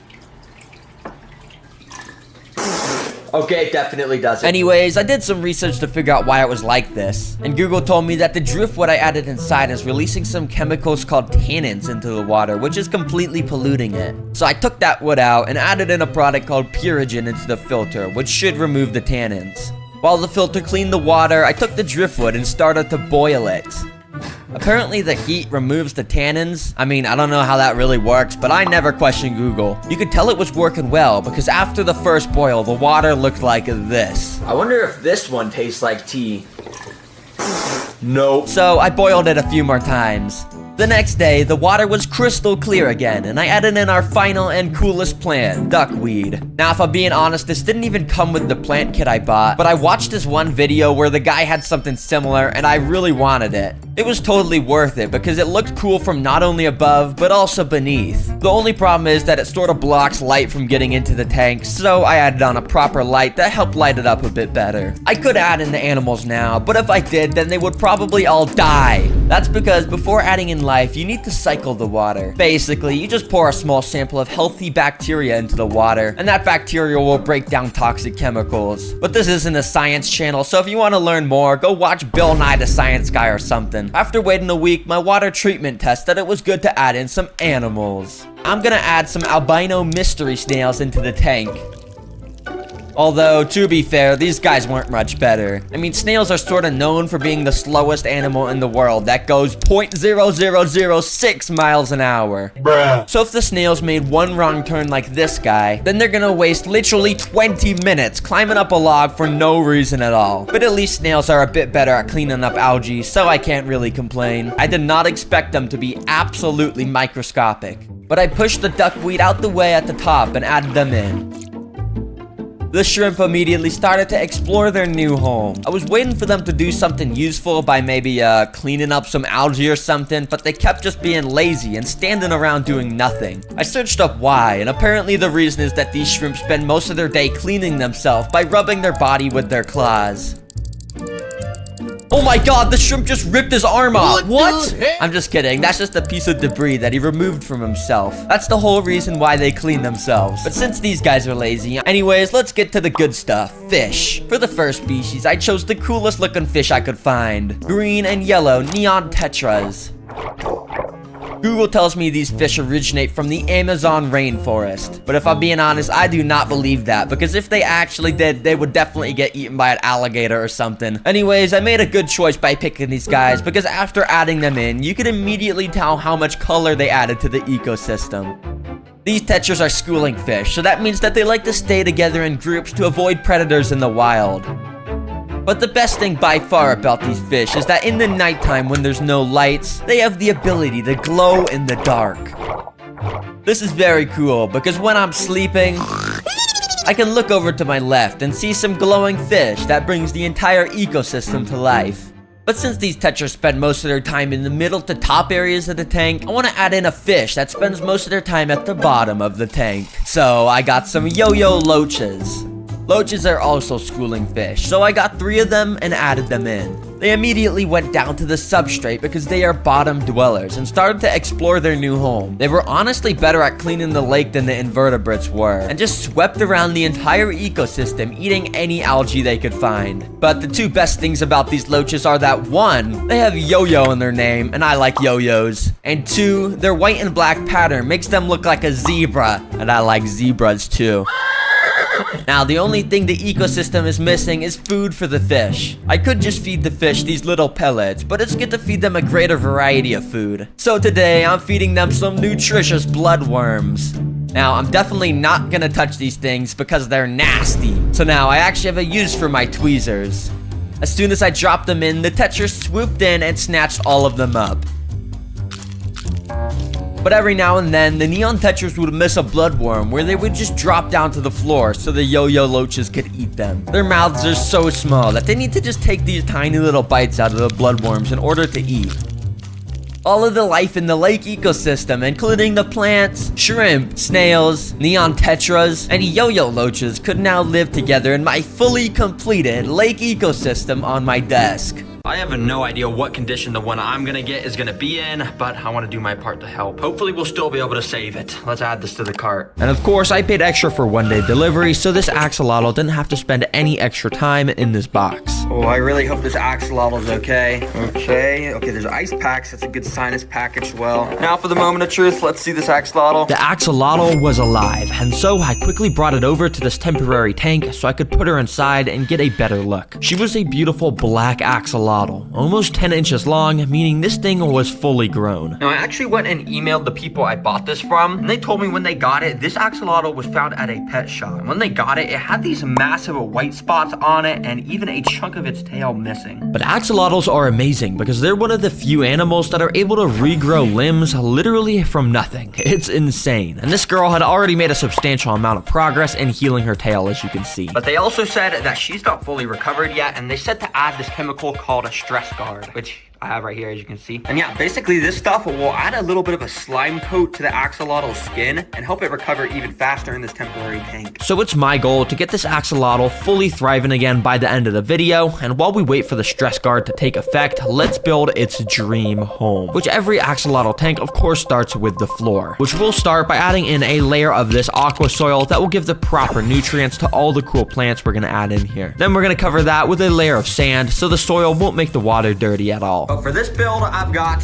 these. Like a bunch of black crystal rock stuff that I can just go and scatter all over the sand. Obviously, our rescue axolotl has this unique dark color. So for this whole enclosure, we're gonna be matching that theme as much as I can. As you can see, I got super small black rocks that are almost like sand, medium-sized pebbles, and even large stones, which adds a ton of variety all over the sand. Very nice. But now the tank needs some big rocks, and as you can see, I've got a few different types. But the choice of which to use is clear. You see, axolotls have super delicate skin that can easily scrape on stuff, and especially our rescue axolotl cannot afford to get scraped while he heals. So I'm going to use the smoothest stones here with no rough edges, which I put a few of those on the side, and I also got out some of these pieces of wood and kind of played around with them to see which style I liked most, and I ended up deciding on this with the 2 long pieces of branches on the 2 sides. But as you can see, I've kept the middle of this enclosure completely empty. That's because secondly, I'm going to be building an axolotl cave, which yes, will literally be a cave that looks like an axolotl's head, which, well, I mean, that's the plan at least. I don't know how well it's gonna go. And building this for the axolotl is gonna be perfect because in the wild, they absolutely love dark sheltered areas because it keeps them safe from predators. And I guess caves are made out of rocks, so I'll just start kind of stacking them around here. I bought a bunch of rocks, as you can see. And after measuring how wide the cave was gonna be, I decided to build it outside of the tank to make it easier. Basically, the plan is we line up the rocks in a kind of circular shape, and then we get out some spray foam and, well, we just start spraying to connect them all. Yeah, I love spray foam so much because it's so useful for all of my aquarium builds. Anyways, I continued to stack the rocks up more and more with spray foam till it ended up looking sort of like the shape of an axolotl head. We got the mouth as the entrance to the cave. Then I put on some giant googly eyes to, obviously be the eyes. And finally, axolotls, of course, have these little hairy things coming out of the side of their head. These are actually the axolotl's gills, which let it breathe, which obviously we had to put on this cave, so I got some of these dark red pipe cleaners and kind of just stuck them on the side of the rocks. All right, but as you can tell, this is obviously a little bit tacky. I mean, the spray foam is basically like a different color than the rocks. So that's why I'm gonna add some paint. And don't worry, I double checked to make sure this is aquarium safe once it dries. The last thing we need is paint toxicity for our injured axolotl. So yeah, I went and carved off all the excess spray foam and painted the parts that I thought would make it look better. And anyways, here is the final axolotl cave. And as you can tell, it's basically a one-on-one replica of our axolotl. So I went and put it inside, and well, boom, it is done. But you see, the coolest thing about this axolotl cave is if we go off and turn off, you know, all the lights, the eyes glow in the dark, kinda. It's not even that dark in here. If it was pitch black, this would be kind of scary to be looking at at night, I'm not gonna lie. Anyways, before the rest of the build, you're probably wondering how the axolotl is doing. Well, she's actually doing really good. It's been about 8 hours since putting her in here, and you can tell she was being way more active, walking around thanks to that stress guard. But I've been doing even more research of how to heal the axolotl, and a lot of people are saying to use Indian almond leaves in the water. I didn't even know what those were, but I went out and bought some, of course. Whatever I can do to give the axolotl his best health, I will do. And I guess you just put them inside like that, and then just mix it around. Okay. Immediately, you can see the leaves provided a little bit of cover above the axolotl, which probably helps her feel safer, but it also starts to slowly turn the water a cloudy tea color. Basically, this is because the leaves are spreading this thing called tannins around into the water, which is just some natural thing that helps the axolotl skin get even healthier. Nice. And if you didn't already know, axolotls literally don't need any sort of land area in their tanks. Which of course, while that goes into effect, the next step for the tank is DIY decorations. And this time, I've got a really good plan. I got a brick and chisels again. Yep, a couple videos ago, I tried to make a fish statue by carving it out, and it looked super good and super realistic, as you can see. Well, one of you guys commented saying I should make an axolotl statue, so let's see how this goes. So first of all, I sketched out how it was gonna look, and this time I got out a professional carving kit. And yep, I don't know what any of these tools do, but I immediately got to work. Once again, I refused to watch any sort of tutorial on how to properly do this, and that might have been reflected in my work quality because this stone was way harder to carve out than the one before. And even this is super sped up. If you see the real speed of how slow I was going, you could probably understand how painful this was. So I decided to just call it finished here. All right, check it out. As you can see, it is absolutely, I mean, it's really good. This could easily belong in the museums besides the other greatest works of art. Actually, guys, I'm just kidding. This looks like the stupidest caveman tried to like draw a lizard on the side of his cave. It's not very good. But hey, it was still kind of fun to build, so I'm just gonna plop that right there. And if you think my sculpting work is super good, go ahead and leave a comment saying what I should build next. I might try one more, and I don't really know if it's gonna go too well. I also put on some googly eyes because, of course, everything needs googly eyes to look good. I'd love for the plants in here to match the black theme, but unfortunately, black plants mean dead plants. So I'm gonna have to stick to some old-fashioned blue plants. I mean green plants. They don't have blue plants. So you already know the drill. I drove to Petco, pretty much bought out their entire stock. And by the way, sorry to anyone that needs to get plants here after I visit. I always buy all the good ones. And I brought them back home. Now, for some reason, I forgot to click record on my camera during the planting process. But just imagine this is what it looked like. I took the plants, put them in the sand, and I did that with all of them. Yep, pretty revolutionary stuff. Then I filled it with cycled water, which I also forgot to record, but by the end, it looked like this. But it's this thing. It's a circular air bubble maker, and it should give oxygen to this whole tank. I was just gonna go and put it inside, but I'm not gonna lie, I kind of wanted to see what it looked like in action before we filled up the tank. So I put it in this temporary one and check it out. Oh yeah, look at the bubbles. I don't know why every time I put one of these in my tanks, it makes me excited. And yeah, I kind of was just playing around with it a little bit too much, watching the bubbles go in weird directions. Anyways, which yup, I've got right here. And I'm gonna go and hang it right above the tank so I always know what's inside of here. So don't worry, to follow the outline of this picture. To make the drawing on the plaque, I first drew the pattern out of pencil, and if I thought any part looked bad, I erased it and redrew it. And by the end, the outline was pretty similar to the one on my phone. And don't worry, I know you can barely see this, so in order to actually engrave it into the plaque, I now had to use this wood burning thing. Basically, the end of this pen is like a bajillion degrees hot, and it literally burns the pattern into the wood. It's kind of like what I did in my camouflaged mantis video when I made the sticks black, but yeah, just much more controlled, and it didn't take too long to finish it all up. I even went and wrote what I was gonna name the axolotl at the top of the plaque.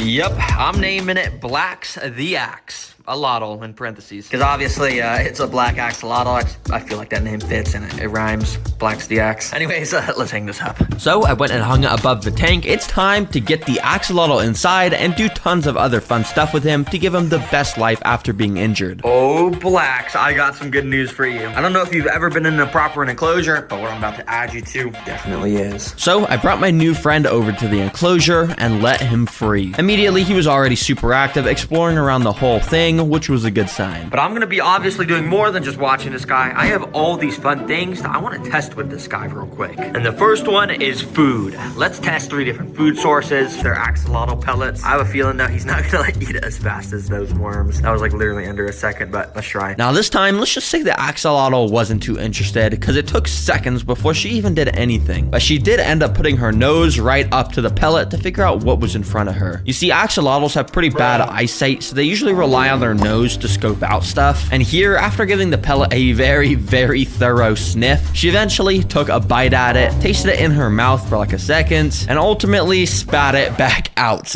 Okay, I guess she doesn't like pellets. Hey, some like freeze-dried bloodworms. Yeah, let me unpackage these. The goal is to see how quickly Blacks will eat each food source to see which she likes the most. And well, with these bloodworms, she was actually pretty interested because after like a second, she saw them and snapped, but she missed them. So she tried another attempt at eating them and failed again. But finally, she did actually get a hold of the rest of the worm and boom, that only took like 10 seconds. Yeah, and she also looked so cute and happy after eating that. Dang, she must have been hungry. All right, these are proper earthworms basically. Yeah, let's see how long this one takes. And this time, the axolotl must have set a world record because it only took a little over 1 second for her to get a hold of this worm and start devouring it. I mean, let's get an instant replay on that. Nah, look, she was ready for that worm, and yep, she was even happier after having this in her mouth because it must have tasted spectacular. Okay, this is good knowledge. I know to stick with the worms now. Anyways, about 10 minutes later, I noticed Blacks had walked herself into the axolotl cave that I'd built for her. Seems like she was just gonna chill in here for a bit. Hey, I'm glad she's liking it and using it. Now for the final thing I want to test with the axolotl that's currently in the cave is, well, a GoPro.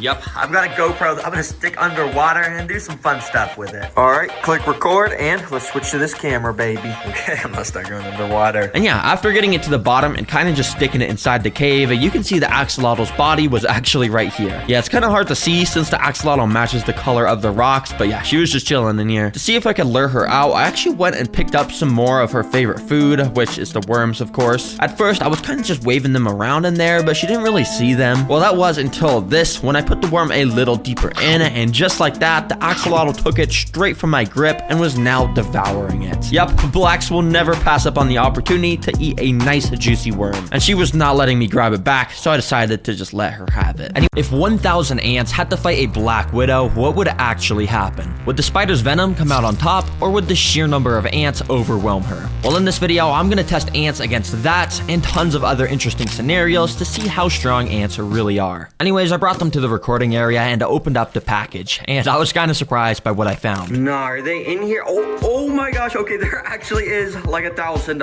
Okay, at least I didn't get scammed. Since they were in a pill bottle, I couldn't really get a good look at them, so I got a clear container and dumped them all inside. Instantly, you could now see the true scale of what 1,000 ants actually looks like. And at least, I mean, I think it's 1,000. I'm not counting all these guys. And after analyzing the species, I realized that these were harvester ants, which are equipped with venomous stingers and massive mandibles, meaning yes. Now, for these 1,000 ants to be able to fight a black widow, we first need to get them in a nest. And well, everyone say hello to the Terra jar. These ants are ready for my black widow. Now, this is actually my last black widow because all the other ones from my other videos have escaped.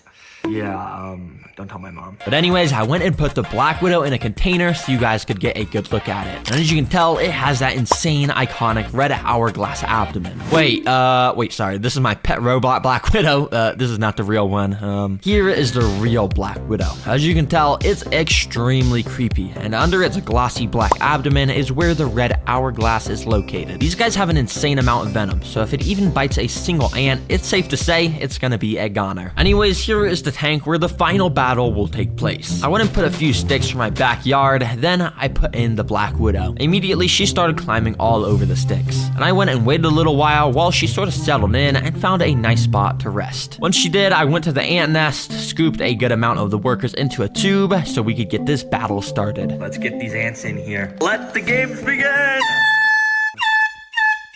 Immediately, the ants started to run out of the tube and down onto the sand. When pretty much all of the ants had made it down to the sand, some started to make their way over to the Black Widow, which was just perched right above them on the sticks. But I'm not gonna lie, I'm a pretty impatient guy, and I couldn't bear to wait for the battle to start. So I literally picked up the stick myself to bring the spider down to the ants. Immediately, the spider started to run around, and none of the ants really noticed besides this guy. That kind of bit the spider's leg or something and scared it away. The spider tried to escape as fast as it could by climbing the glass, but it was too slick. Once a few other of the ants had noticed the Black Widow was on the ground, they started to jump it. And it was actually pretty funny to watch because as you can see, there's barely any ants and the spider was so scared trying to run away at full speed. Bro, you're like the most venomous spider in the world. Why are you not just fighting back? And yeah, a couple of the ants just kind of continued to terrorize the Black Widow. But the thing is, all of the rest of the ants were kind of just doing their own thing at the other side of the enclosure. I had to make this more interesting, so I had a better plan. I went and picked up all of the ants to bring them back to the nest. Alright, well, I got the Black Widow from the tank, and hey, the title did say 1,000 ants versus Black Widow. Let's actually put this to the test against 1,000 ants. And well, I dropped the spider inside, and it immediately started going crazy, running everywhere. And obviously, the ants did not act kindly. Every single worker went on red alert mode and jumped onto the spider, grabbing her with their mandibles and repeatedly stinging it over and over. As you saw with the cricket, ants do not mess around with stuff in their nest. And to my surprise, the Black Widow did not even get a chance to fight back. It's actually pretty crazy how quickly the ants had pinned it down and started to devour it. And yeah, well, that's literally all that happened. And that should answer your question of who wins in a fight. 1,000 ants definitely wins. And they basically beat everything. There's a reason why ants are the secret king of the animal kingdom, because there's quadrillions of ants around the world. Started to drop the little droplets of water. And initially, the ants were very confused. Some of the droplets were hitting the ants and making them get completely drenched in water. But to my surprise, it almost seemed like the ants wanted to get wet, because more and more of the ants started to gather around where the water was dropping, and eventually a whole pile of ants was getting completely soaked by it. You see, ants are amazing in their ability to work as a team, and in the wild, if a real flood occurred, a massive ant colony would literally join together to make a raft out of their bodies. And that way the important stuff like the queen and eggs could stay on the top and stay dry to ensure the future of the colony. And on a mini scale, this is sort of what the ants are doing here. They're joining together to make a shield out of their bodies that will prevent the water from getting into their tunnels where all the eggs are stored. Wow, ants are actually amazing. I was totally expecting these tunnels to just collapse from the water, but it seems like ants have literally evolved to do pretty much anything. I'll remove this water. I don't want to do any more harm. You guys proved to me you're very capable. To bring them to the flytrap minefield, completely decked out with tons of Venus flytrap plants. For the food on this obstacle, we got a gorilla. I'm just kidding. I don't know why it's packaged in this. Basically what it is just a bunch of oats, and I'm just gonna feed these to the ants. Let's put them inside. You see, each Venus flytrap has these tiny little trigger hairs inside of them, and when something touches them, it causes them to close. And if I carefully put the oats in between the hairs without hitting any of them, I can basically just put the food in here, which will make the ants have to carry them out. But it was actually pretty hard to get the oats perfectly inside, so I ended up just spreading the oats everywhere around the tank. Alright, let's see how the ants do in here. I have a feeling they're not gonna do too well, but yeah, we'll see. Immediately, the ants had started to swarm out the tube that I'd put them in, and they were probably really confused of why they were all just transported away from their nest. And for a little while, they kind of just walked around, investigating their new environment. But that was until a couple minutes later, where this first ant walked up to a Venus flytrap plant. He probably had no idea that these plants were basically alive and wanted to eat him whole. Thankfully though, this guy was able to walk out of the plants without triggering any of the traps. However, a few minutes later, this ant walked up to another one of the plants, and well, this time all I'll say is he wasn't as lucky. Surprisingly, he wasn't super attracted to the oats, but it did seem like he may have been attracted to the traps themselves. You see, Venus flytraps create a very thin layer of nectar around the lip of the jaws to lure insects in. And eventually, this ant ended up, well, walking into one, hitting a trigger hair, and just like that, he was now stuck inside of the jaws. As you can see, the ant was just walking around inside trying to escape, and he had no idea what to do. Too bad for this guy. This trap is going to release a type of acid over the next few days to basically just turn him into some nutrients to make the plant even stronger. Now, interestingly enough, pretty much all the ants I had put inside were staying away from the traps and were all grouped up around this corner. In fact, they were actually starting to process of digging some more tunnels. Nah, these ants still think they're in the nest. They're just trying to dig. Well, I mean, I guess it's pretty smart if you're not getting eaten by the traps. Because over the next 20 minutes, only one single ant came across another Venus flytrap. This guy. Let's call him Larry. Now, Larry is a daredevil because he was walking all over the jaws of all of these plants, absolutely risking it for the biscuit. But eventually, Larry's luck ran out because of this happened. The jaw had closed on him, leaving half of his body stuck out of it. But this was actually pretty good for Larry because it means he had a chance to escape. Using all of his strength, which albeit is not very much, he tried pushing himself out of the jaws. But the trap is designed to just get tighter and tighter as time goes on, meaning this ant was doomed. Well, not actually, because I kind of felt bad for Larry, so I cheated nature and used my tweezers to open the trap. I safely got Larry out and brought him back to the rest of the colony. For this training, I have to pick up one unlucky ant and transport him to the antlion pit.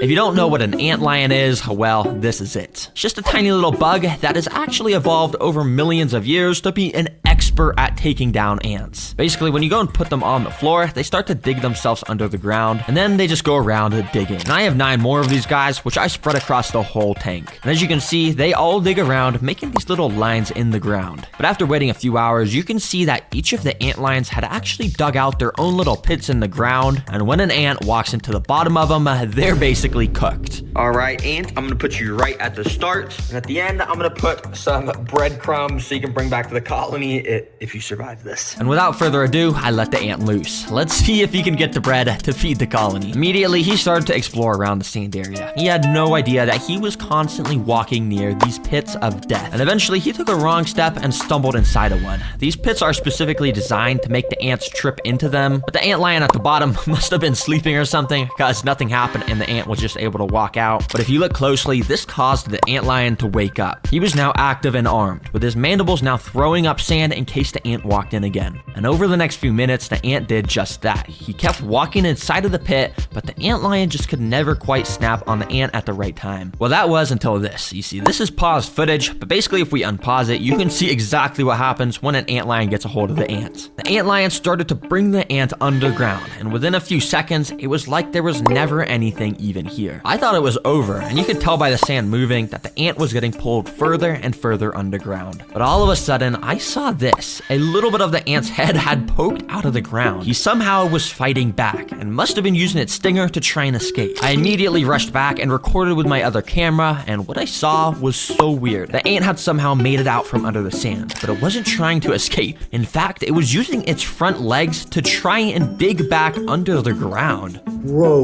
what the heck? Why is this ant digging like a dog? He's literally using his front legs to dig in the sand where he almost just got killed. Bro, this guy's crazy. Nah, bro, if you want to be eaten by an antlion that bad, I will gladly put you right there. Have fun, buddy. And right after putting him in this pit, this antlion also woke up and eventually snapped at the ants. And it once again started to pull him underground. But miraculously, this ant was able to fight back once again and somehow broke free, immediately ran out of the hole and straight over to the breadcrumbs to claim his prize. Nah, this ant tricked me to have me move him closer to the bread, and now he somehow won the challenge. Nah, bro, there is something up with these ants. I'm being dead serious. How on earth did he escape the antlion pit over here? And how on earth did he escape this one and then know to go to the bread? And now he's trying to bring bread back to the colony. Bro, well played. You survived. I'll bring you and all the bread back to the colony. So I brought it all over to the nest, and the entire colony was clearly super excited because they all swarmed the bread and started taking little pieces of it underground. Anyways, I went and waited a few hours and came back to find the nest even bigger. Yup. We've got a cricket. Oh my gosh, crickets hate me, and sorry buddy, you are gonna be, well, I guess you guys will just see what's about to happen. And well, right after dropping the cricket in, literally within like a nanosecond, the ants were swarming it. I thought it would only take like a couple minutes, but no, this cricket was already pinned down, getting venom injected into him. As I said earlier, each of these ants is equipped with a venomous stinger that is obviously not super deadly to humans, but to crickets, when there's like 20 ants repeatedly stinging you, you're kind of done for. Yep, ants don't play around when there's a threat near their nest, and you can see over the next 30 minutes, the cricket stayed completely surrounded by the ants. And I'm guessing they already started to rip its antennas off and stuff to get a tasty meal to spread with the rest of the colony. Dang, that that was cool to watch. Anyways, dump all these guys in here. Be free, everyone. This is way bigger than that tiny pill bottle you were in. Right away, you could see the ants starting to move around on top of the soil. Now, you might be thinking that this isn't enough space for the ants. Well, it actually is, because this is specifically designed for the ants to dig out tunnels all along the sides of the glass. And as the video progresses, we're gonna see their nest get crazier and crazier. And yeah, most of the ants were kind of going crazy trying to climb up the glass, but after leaving them alone for only a few hours, you could see they were already starting to construct their tunnel system. Each of the worker ants would pick up singular grains of sand from the tunnels, walk up to the surface, drop the sand, and go back down to repeat the process. And when you have 1,000 ants, you can see they dig out a pretty good amount in only just an hour of this time-lapse footage. Oh yeah, it's sick to see the ants already starting to build their nest, and it should be fully dug out by the end of the video. Anyways, it may take you a couple of seconds to realize that there's a camouflaged mantis here, but that's all the time it needs to grab you and eat you alive. Yep, there's mantises that have learned to imitate flowers so well that they grow literal petals on their arms, all just to trick bugs into walking near them. And apparently I can get 4 different variations of them online to keep as pets. So hey, I guess let me buy them. Add to cart. And because of their fantastic one-day delivery, the next day I got the package. Inside was 4 little containers, each with their own mantis. There was 2 of these pink and white flower mantises. There was 1 dead moss-looking mantis, and also 1 black mantis, which doesn't really blend in with anything in nature, so I don't know why this was included in the camouflage pack, but I'll make it work. For the builds, I'm going to take out 4 enclosures and start spraying the backs of them, all of course with some spray foam, which I then covered in dirt and moss, and I did that to every single enclosure. I then even went and added some little spray foam mounds on the backs of each background so they all had some depth and variation to them. Now from here, I'm going to create the camouflage bases of each enclosure, starting first with the 2 pink and white flower mantises. For these guys, I started by filling up their enclosures with dirt and attaching some smaller sticks hanging along the back of it. I eventually want to get pink and white flowers all over this, but for now, we're just making the base. I then used some of this green moss to hang off the ends of all of the sticks. We don't want to use too much of this stuff though, because the mantises don't really blend in that well with it. Then for the third enclosure, we're gonna put in those same dirt and sticks, but as you can see, this mantis evolved to have more of a pattern that matched this tan dead moss. So this time I put a ton of that moss everywhere along the branches. Then for the floor, you guessed it, more tan stuff like dead leaves, some more moss, sticks, and pine cones. but I feel like this enclosure is still kind of missing something, and to be honest, I've kind of ran out of all of the tan materials. So I'm just gonna head outside, and as you can see back here, there's a ton of these like dead flower things, but they look exactly like the mantis. So let me pick off a few and take them inside. But you see, I don't want to just shove these into the enclosure because there's a chance that there's some deadly bacteria and parasites on them. So to kill all that stuff, I preheated my oven to 250 degrees, lined the sticks up on a baking sheet, and slid it inside. Basically, because the temperature is so high, it's gonna kill all the bacteria and stuff on here, so we can put this in the enclosure. All right, it's been in there for like 30 minutes. So let's just pull this out, and oh yes, it's looking nice and crispy. Maybe a little too crispy. That one looks like it just caught on fire actually. Anyways, I put those around the enclosure, and then it was done. Now, finally, onto the black mantis's base. And as you know, this guy doesn't really blend in that well with normal stuff, because like nothing in nature is black really. But I'm not gonna let that stop me because I actually have an idea. So what I did was go outside and started to saw a few branches off of some trees. Once I had collected a few of them, I laid them down along a metal sheet as they were now ready for my experiment. Everyone, say hello to a blowtorch. Yes, this is real. Apparently, you can just buy one at Walmart for $20 and you don't need a license or anything. I don't really know how to use this thing, but basically, I just want to burn the wood so it's black. So, I guess let's just try it out. So, that's what I did. Basically, the sticks catch on fire for just a second, which is just enough time for them to turn black. I also decided to burn them one by one in order to not accidentally start a giant bonfire in my house. I then put all this black wood around the enclosure and kind of just stuffed the larger pieces in the top of the sticks, and there we go. There we go. Looks pretty good now, but I think we can go even darker. And we do that, of course, by once again getting the blowtorch, and we're just gonna go along the background and just kind of set it to fire. Oh, shoots. Oh, I gotta be careful. To all of you watching, make sure not to try this at home. Got out all the plants and started by just putting them in the first 2 flower enclosures. But I still feel like I gotta make these 2 enclosures way more pink. And in order to do that, I went outside and went up to this pink tree I have in my yard. The flower petals all over it looked like a good color, so I grabbed a few of them and scattered them along both of my enclosures. Now, when I put one of the pink flower mantises up to the flowers and let them climb onto it, it's almost like it completely disappears. Anyways, now it's time for this 3rd enclosure. Now, if you remember, I got this plant for this enclosure, so I kind of just picked off parts of it and planted it along the soil all around the enclosure. And as you can see, this mantis blends in all right with this, but it's actually going to be mostly used as just a way to climb up to some moss where she really blends in with. All right, that looks good. And now time for the black enclosure for the black mantis. And for this, I just got a green plant because obviously there's no such thing as a black plant or... Wait, actually, there might be a thing as a black plant. Let me test it out. Let me put that leaf there. Turn on the blowtorch, and I guess just see what happens. Just start lighting it a fire. And as you can see, when I burned this plant, it actually was turning black, but also had a slight side effect that it was completely getting disintegrated, and the structure of it all fell apart. Yeah, I don't know if I could use that actually. So I just stuck to my original plan and put the plant smack dab in the center of the enclosure. Yeah, it doesn't really match, but to be honest, it's kind of cool and adds a little bit of nice contrast to this burned wasteland look. And with that, we can now finally put the mantises into their new home and see if their camouflage actually works on bugs. Let's see how these do in the enclosure. So I went and dumped some of the crickets in and then put the pink flower mantis in. And right away, I noticed that maybe I had put too many crickets in because the mantis was getting absolutely surrounded by them. In fact, he actually looked pretty scared and was trying to just stand still to blend in and not get seen by the crickets. And the entire 45 minutes of watching him in this enclosure, I didn't see him strike a single cricket. Well, I guess just any crickets are not a food source that baby mantises like. So these get a 0 out of 10. Get this trash out of here. However, There you go, boy. Come on. You gonna climb on?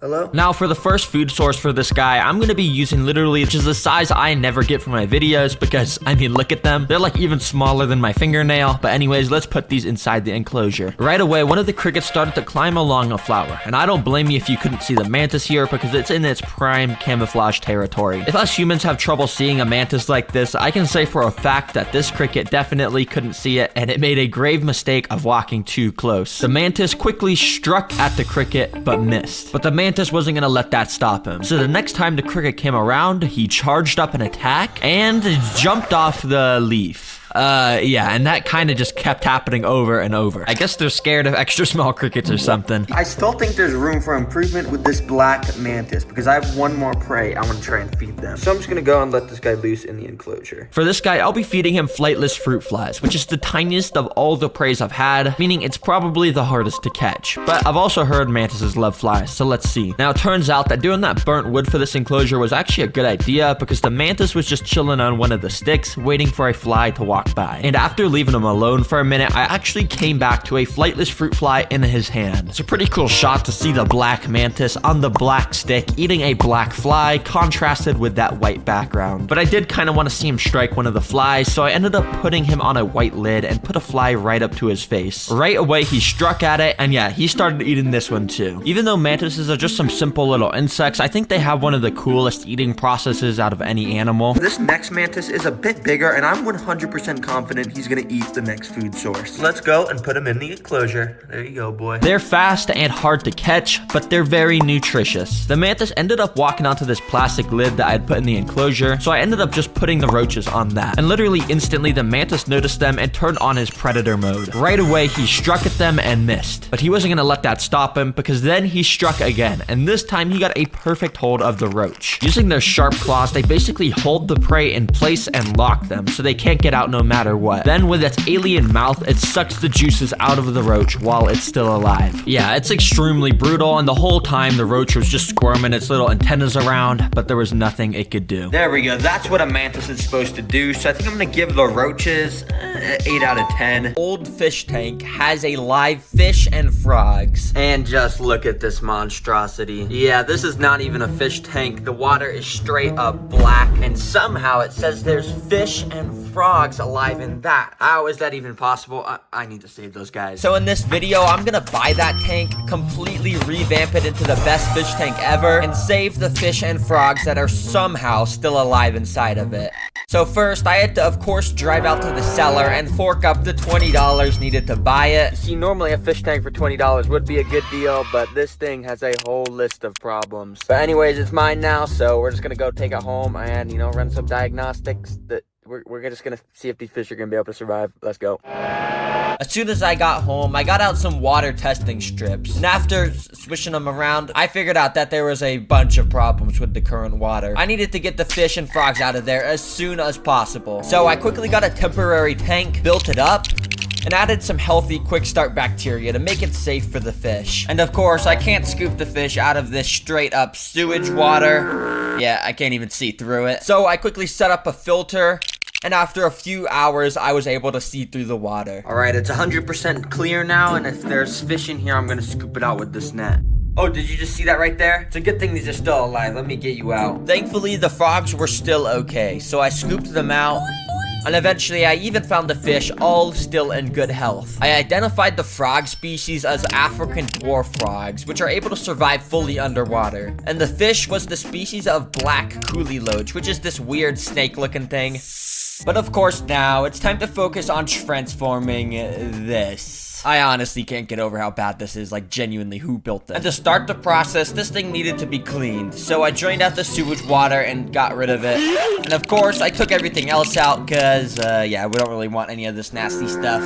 If I'm being honest, this is already 100 times better than that garbage we started with. But we're about to make this 1,000 times better. So let's give those creatures a new home. Anyway, step one was to buy a lot of money's worth of new supplies. Oh my god, $400. This is gonna be an insane build. And get them delivered to my house.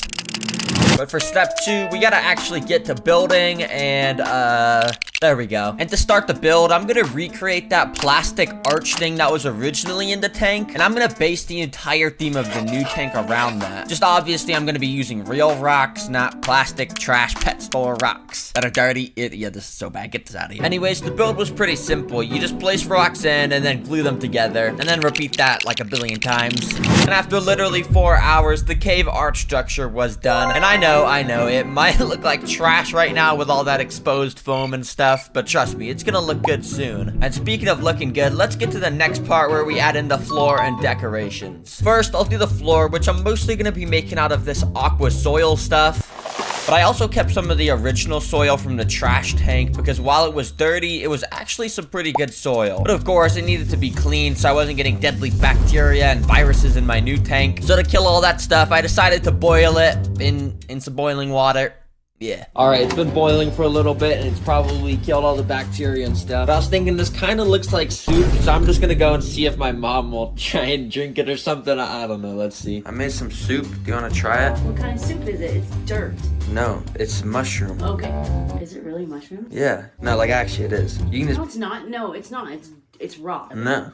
Yeah, it is. It's mushroom. Okay, I guess it doesn't really look like soup. She didn't fall for it. Anyways, I added it in and then poured a layer of gravel on top. The floor was now finished, and next up was the decorations, which basically meant I was just gonna add some plants and stuff.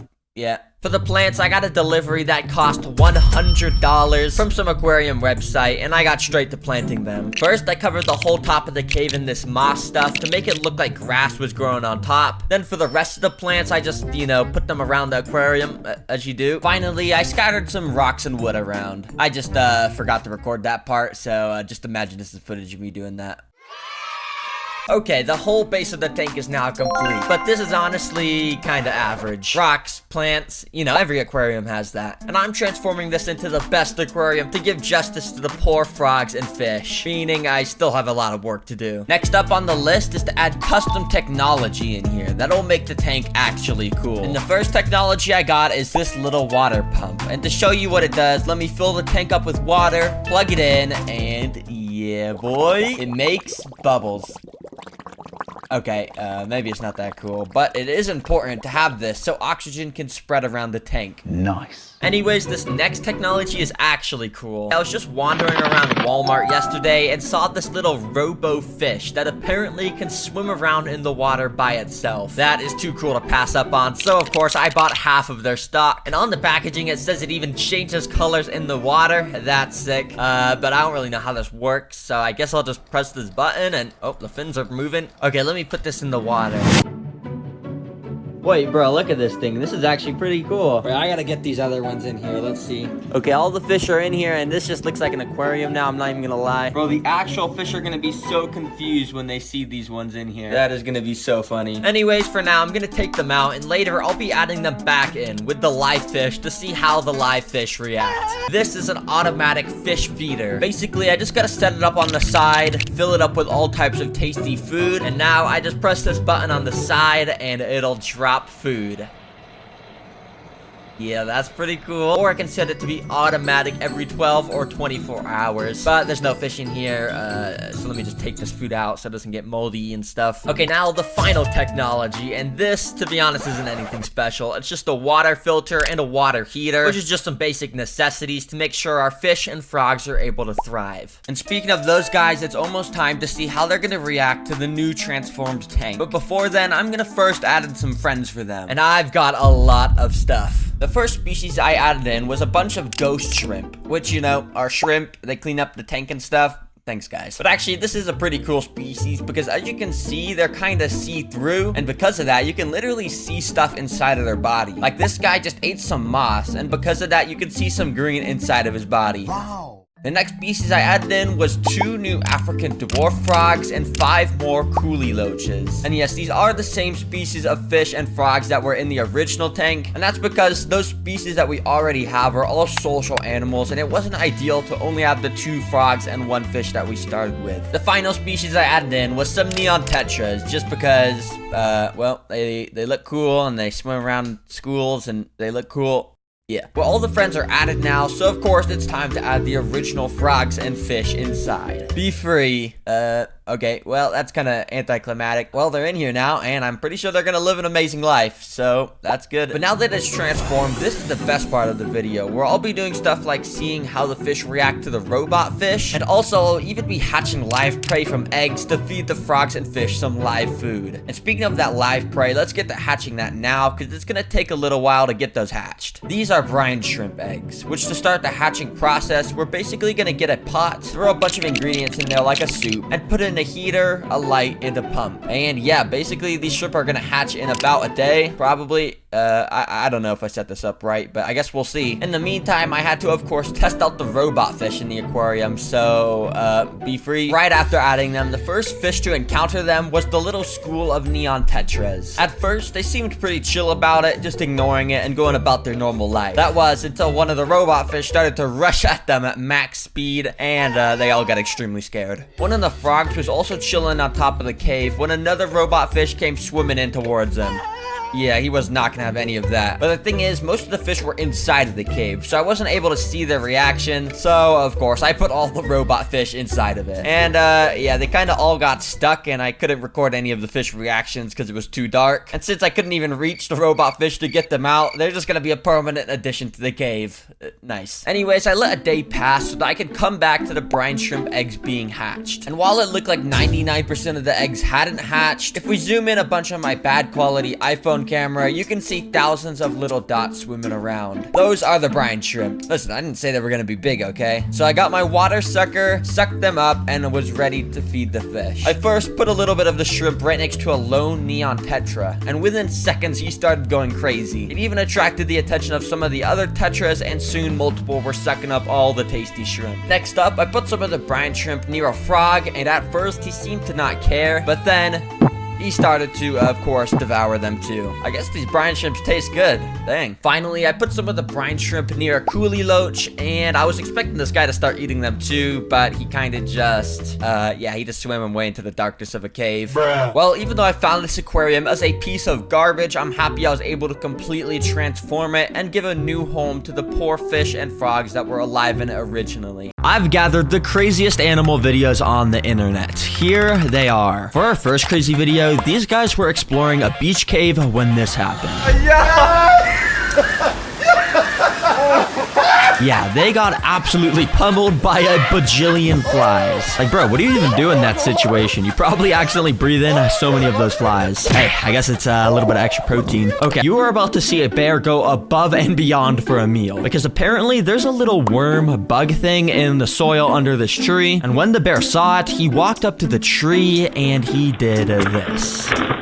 Yeah, bro literally started to knock down the tree until he literally did knock down the tree. And then he proceeded to dig through the rubble for this meal. Good job, bro. Hopefully that was worth the effort for the worm.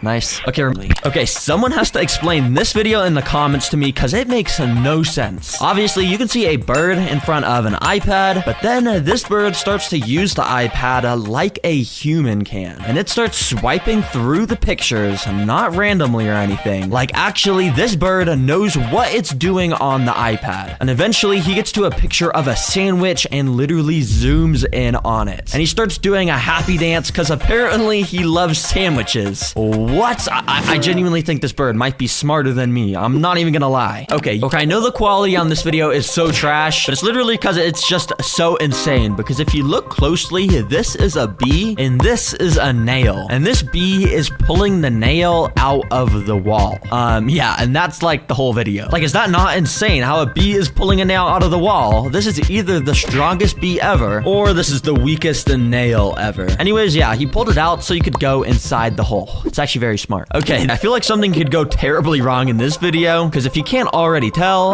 this is a real bear just sitting casually on a motorcycle with some humans. Yeah, but the craziest thing is, this bear starts to blow a horn.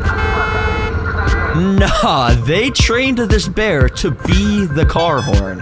Yeah, but I'm not sure why everyone here is just acting so casually. I mean, I guess this is Russia. I don't know if this is just a normal everyday thing there, but yeah, pretty crazy. Okay, so this may just look like a fun home video of people who found a dancing bug. I think we should get music to go to But oh, this is not a friendly bug. It's a toe biter, and trust me, I've made a video on getting these guys as a pet, and I know they are not friendly. So that's why I wasn't surprised when this happened.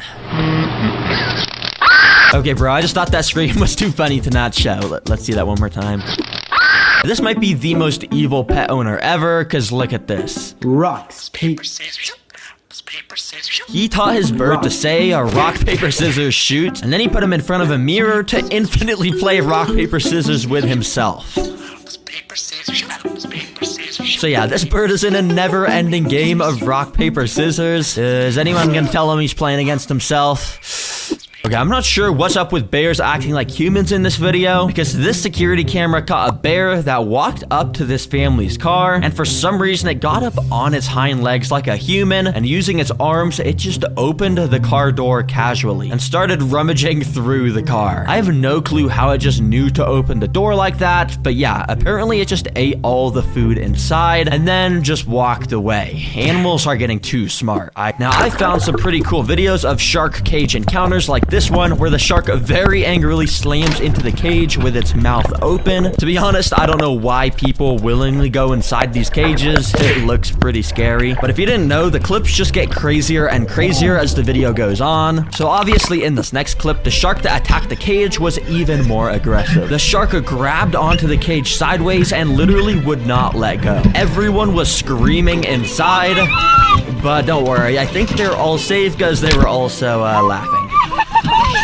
Yeah, like I said, I don't think I would go inside of one of these cages willingly. Okay, take a listen to what this guy has to say real quick. We've got our friendly neighborhood spider who's chilling over here, and the cockroach. Yeah, I thought this video was so crazy because it shows why Australians actually love keeping these giant spiders in their house. Because in it, he catches a cockroach from the shower to demonstrate how good these spiders are at hunting. Yep, within like half a second, the spider pounced onto the cockroach and started to devour it. So basically, having these things in your house is like a built-in pest control. As long as you're fine with seeing giant spiders every now and then, which I definitely would not be okay with. Now you might be wondering, why on earth is a snake slithering on a power line? Well, apparently this snake saw some birds up on this power line, so somehow he got up onto here and is now absolutely risking his life to get a meal. I mean, I know some snakes are good climbers, but this has got to be extra risky considering there's no extra tree branches for him to grab onto if he falls. And yeah, I'm not sure what the snake was expecting because birds do actually have wings. Every time the snake got close, the birds kind of just flew away. Yeah, well, good luck getting down, bro, because I have no clue how you even got up here. Okay, and earlier I showed shark encounters from inside cages, but now we got shark encounters outside a cage, and this is where things could go seriously wrong. But thankfully, these were trained professionals under the water, so when the sharks started to show signs of aggression, they knew exactly what to do. You see, the sharks kept advancing towards the divers, and they had to actually keep pushing them away with their hands. And eventually, this shark went up to this diver and actually started to take bites at him. The diver quickly tried to use all of his strength to push back the shark, and thankfully after a bit, the shark actually did back off. Dang, that was a close call, but thankfully the diver stayed calm and did everything. I'll just let this guy explain this next clip. Hey, y'all want to see the coolest bottle opener in the world? Yeah, so basically this dude is holding a mouse in one hand and a glass bottle in the other. He then goes and puts the mouse on top of the bottle, holds the bottle up, and nature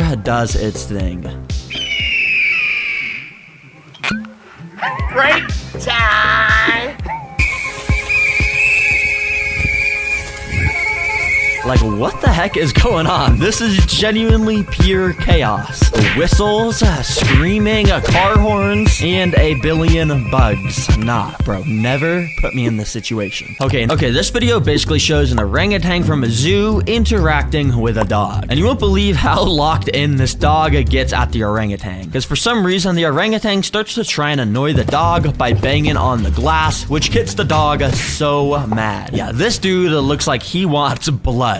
And the best part is when the orangutan starts to put a stick through the hole in the glass to tease the dog, but the dog doesn't even budge at this point because he's had enough of this monkey's rage bait. What an interesting interaction. I would be so mad because you can see he puts his GoPro camera up to this octopus to try and get some cool footage. But if we switch to the GoPro's view, we can see things quickly started to go wrong because the octopus started to climb out of its hole and actually put one of his tentacles onto the camera. But he didn't stop there because he then completely climbed onto the GoPro so the diver couldn't record anything anymore. Dang, I guess this octopus was camera shy. But thankfully the diver had a backup camera so we could see the struggle he went through to get this octopus off. Yeah, it took about like 2 minutes, but eventually he was successful and the octopus swam back off to the sea floor. And it's cool because you can see the octopus change its color as it swam away to camouflage. This video just shows another casual day in Australia. So the owners had come in to have their morning shower and found the snake curled up. So yeah, I guess living in Australia means you're okay sharing your house with insane animals like massive snakes. But I kind of feel like this snake was just trying to get clean and take a shower. Like, bro, why are you removing him from the shower? And then even worse, they kidnapped him into this big dark bag. Wow.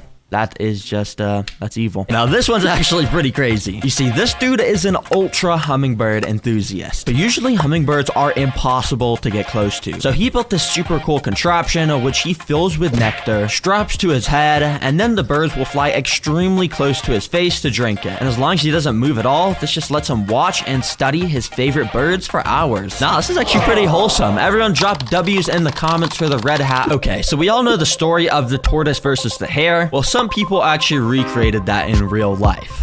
Yeah, might sound stupid because you would just expect the hare to obviously win, but similar to the actual story, halfway through the hare stopped to take a break because he was so far in the lead, but the tortoise was still going with all of his might and overtook the hare and eventually made it to the finish line to win the race. Dang, who knew slow and steady actually really does win the race? Next clip documents something not many people have successfully been able to record, but basically it shows a caterpillar being born. Oh, but not only that, because it also shows that same caterpillar when it went into its chrysalis stage. And yeah, I just think it's insanely crazy to see the caterpillar crawl out of its old skin and eventually turn from this green shell into a fully grown butterfly, which then eventually is able to crawl out from the chrysalis and is able to restart the life cycle itself. This will probably be the most monkeys you ever see in one video. I'm not sure where this was recorded or why there's so many monkeys just running in the street, but yeah, there is. So the crazy part of this video is when fireworks randomly went off and of course spooked all the monkeys, causing them to go bananas. Yeah, there is a genuine stampede of monkeys. Are these guys just gonna live in the city now or what? I don't really know. Okay, if I was this diver, okay, this bird is about to sing a song and I want you guys to guess what song he's singing.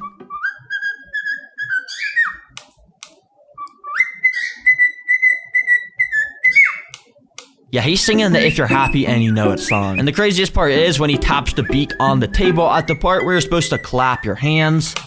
Like, how do you even teach your bird to do that? I'm in awe with how smart some of these birds are. This video shows the most insane alien-looking creature on Earth. Yeah, this isn't fake. It's actually a super rare type of moth. But what makes this video even more crazy is usually these moths look like this, without those black hairy things coming out the back. But on special occasions, the males will inflate those things coming out of their body to look like this insane Goliath alien-looking creature. So yeah, this is super rare, and I hope I never see this. This is an Asian forest scorpion.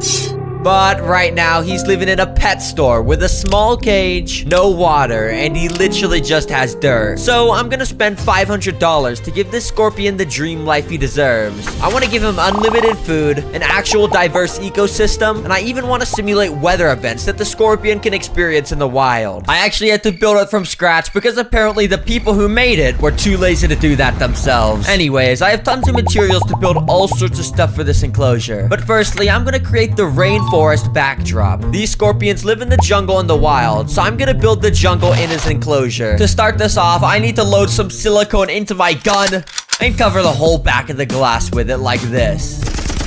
Then I got a ton of spider wood and put it along the back to represent tree branches. Now you might be wondering how I'm gonna make this wood stick to the back. Well, let me introduce you to spray foam. Basically, we're just going to... and boom. You might be thinking this looks ugly, and well, that's because it is. But to fix that, I'm gonna cut off some of the foam with a knife and put in some more silicone. And you might still be thinking this looks ugly. Well, to fix that, I'm gonna sprinkle some coconut fiber on it. And there we go. This is starting to look, okay. But the whole backdrop will really come to life once I fill these tiny pots that I also put here up with beautiful plants. But before doing that, we need to first design the floor portion of the terrarium. To start, we're filling up the bottom with a bunch of balls.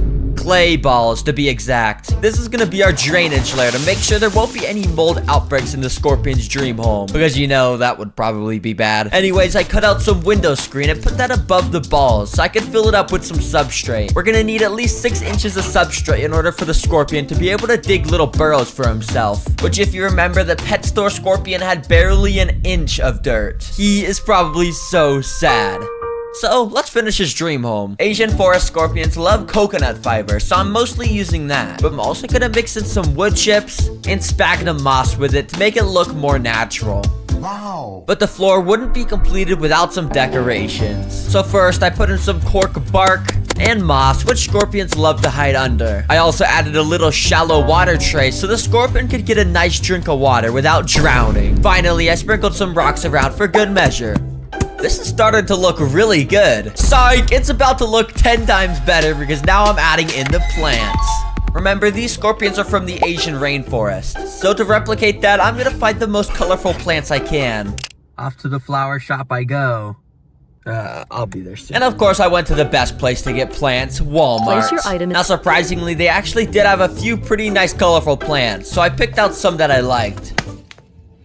And I got some deodorant too. Not for the scorpion or anything, you know, I just needed some. Anyways, this is what I got. And I started by adding some of the smaller plants onto the backdrop. And then I planted the rest into the floor area.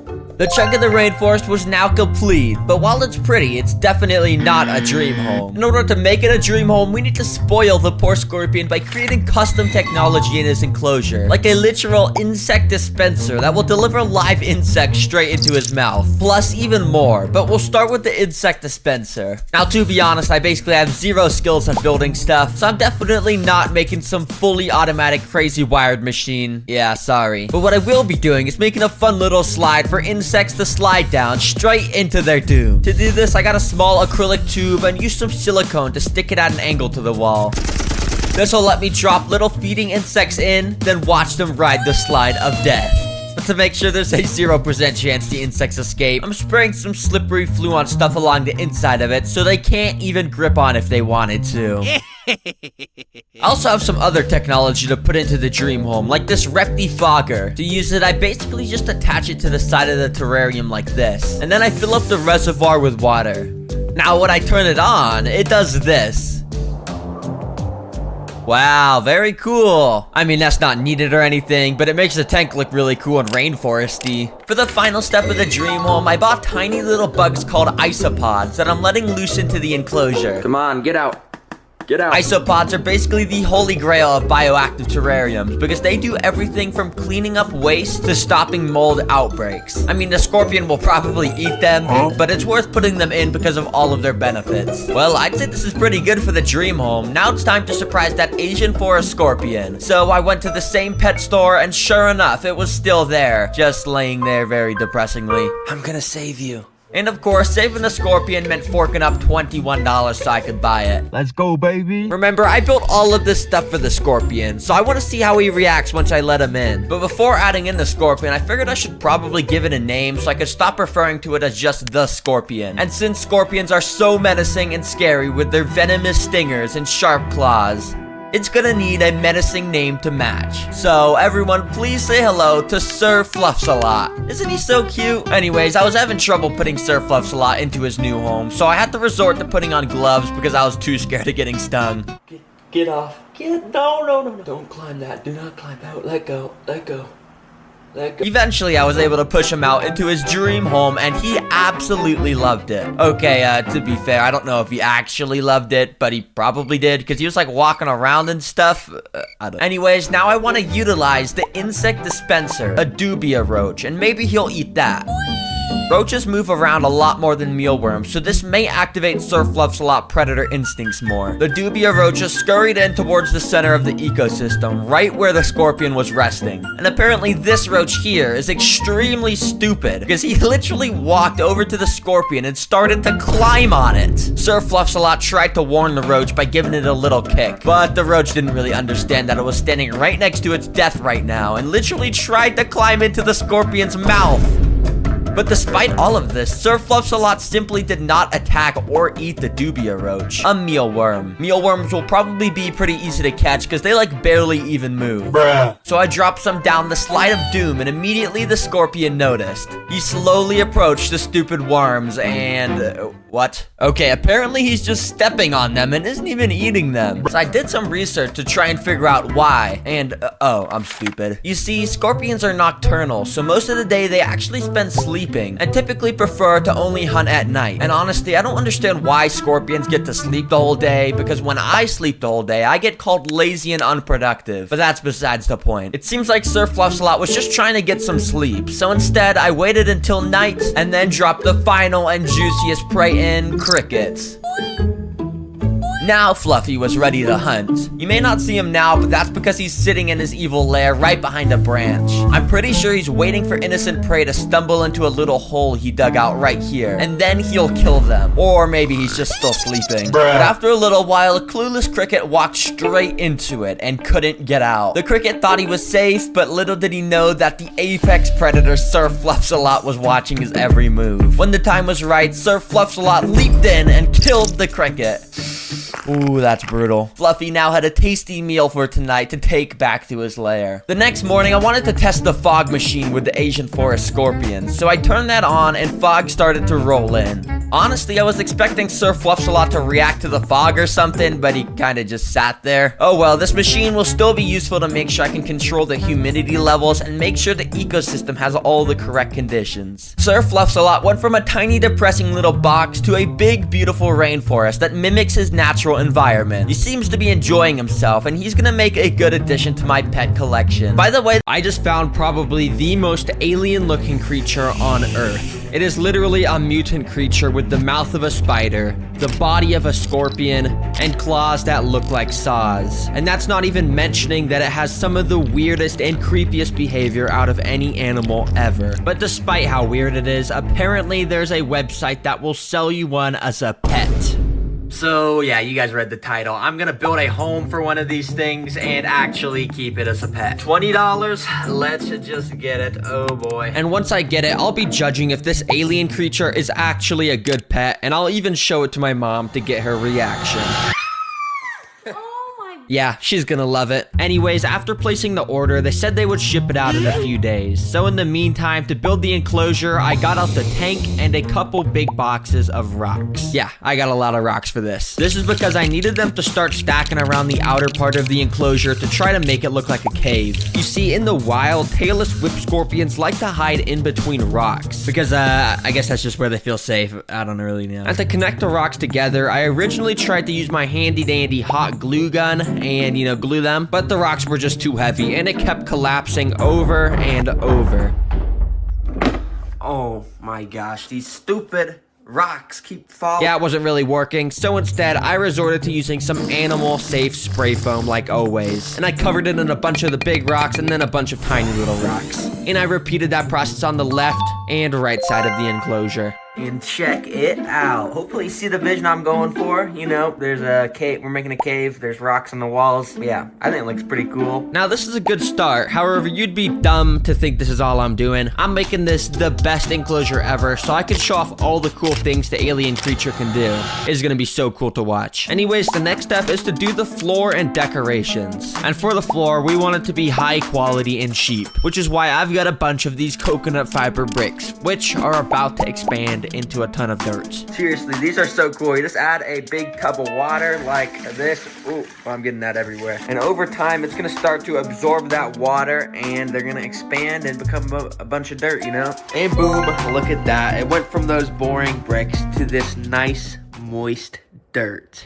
Yeah, boy. Okay, maybe it's not that cool, but it's dirt. It's pretty necessary. To top off the floor, I mixed in some wood chips, dead leaves, some moss, and a couple rocks. Now, apparently the alien creature I'm getting has the ability to dig burrows out in this dirt with its claws, but I have no idea if mine's gonna do that, so hopefully it does. That would be pretty dang cool to watch. Now, to decorate the enclosure, I got these super thin sticks and started to glue them along the top. As you can see, they kind of look like tree roots, which adds this cool effect to the build that makes it look like there's trees growing above this cave. Nice. And of course, this wouldn't be a Terra Green enclosure without some plants in here, which, as you can see, I've got a few of. And if you're wondering where I got them, yeah, I got them from Walmart, as always. I love Walmart so much. Please sponsor me. Please, please, please. As you can see, all the plants are pretty small since we don't want it to look too planty in this cave. So I planted them around and gave it a nice spray down with my water spraying thing.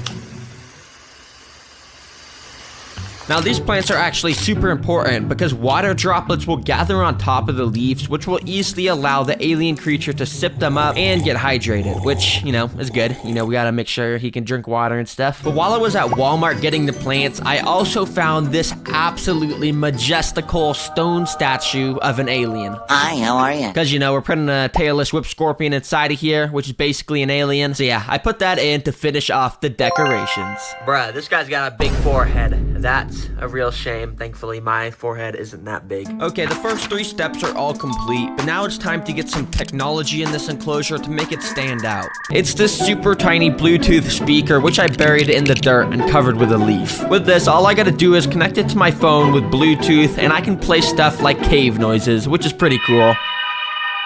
Adds to the cave ambience. But of course, I don't have to make this speaker just play cave noises. I can make it play literally anything, like the most annoying sound in the world, 1 hour.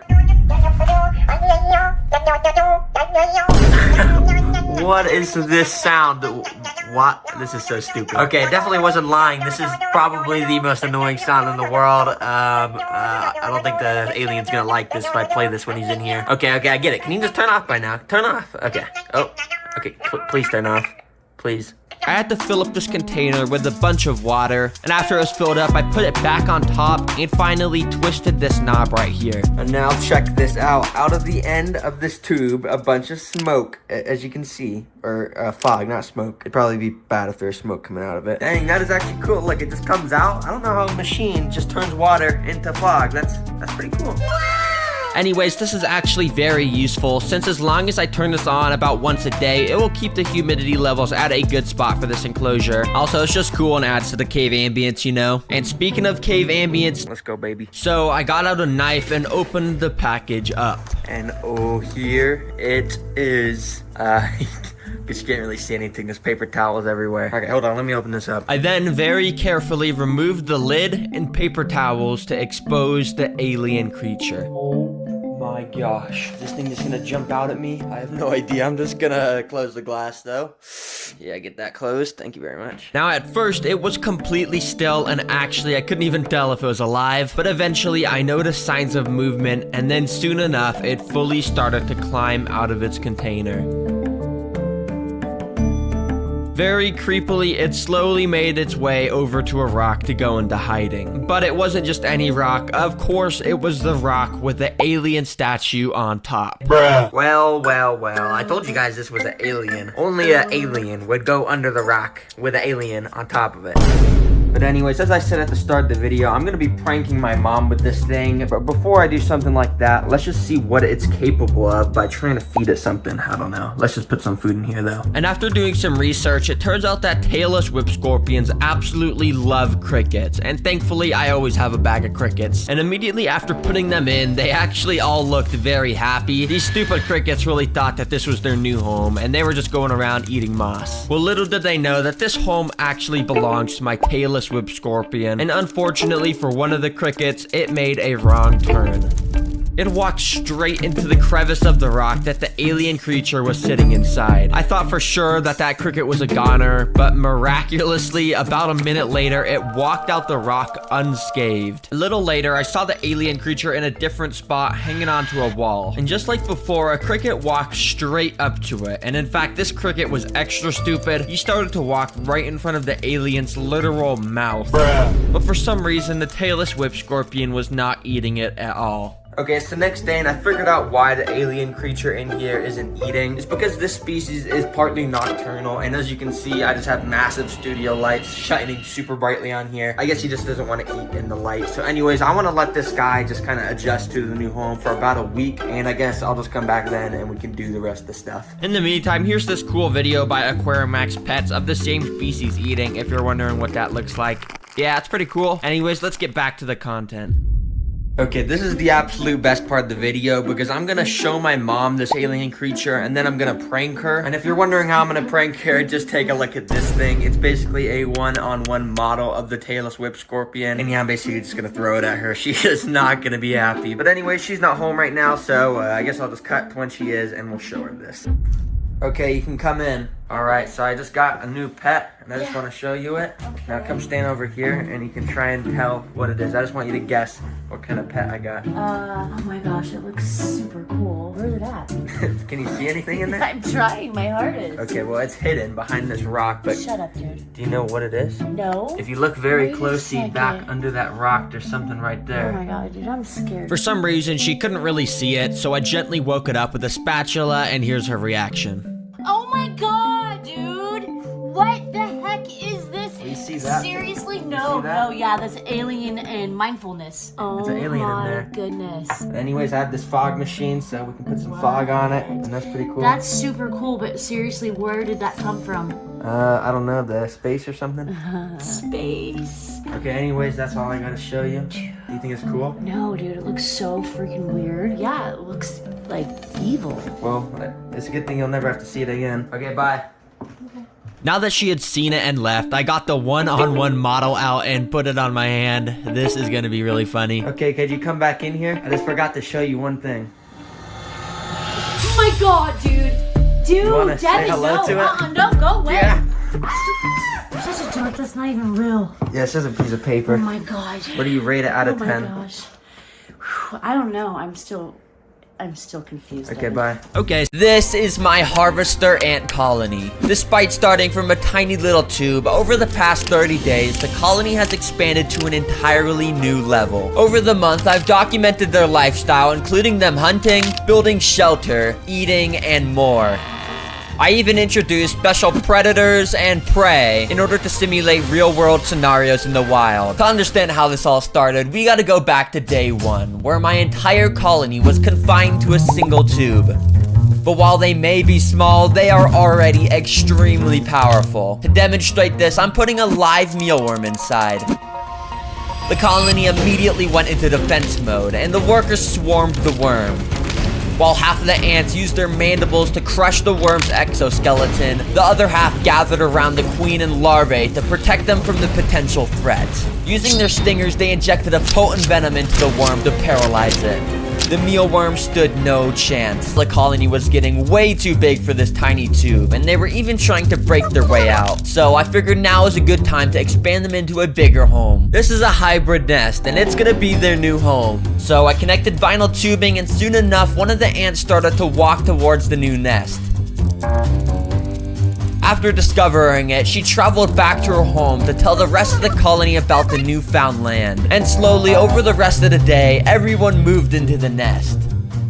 I let the colony get used to their new home for a few days, but by day 6, I was bored of just looking at the ants in a plastic nest. So I wanted to build their first real-world habitat with live prey and predators, a desert. For the build, I built up the substrate starting with a drainage layer, and then I added in a mix of sand and coconut fiber for the floor. I finally added in rocks, wood, and cacti to make it, you know, a desert.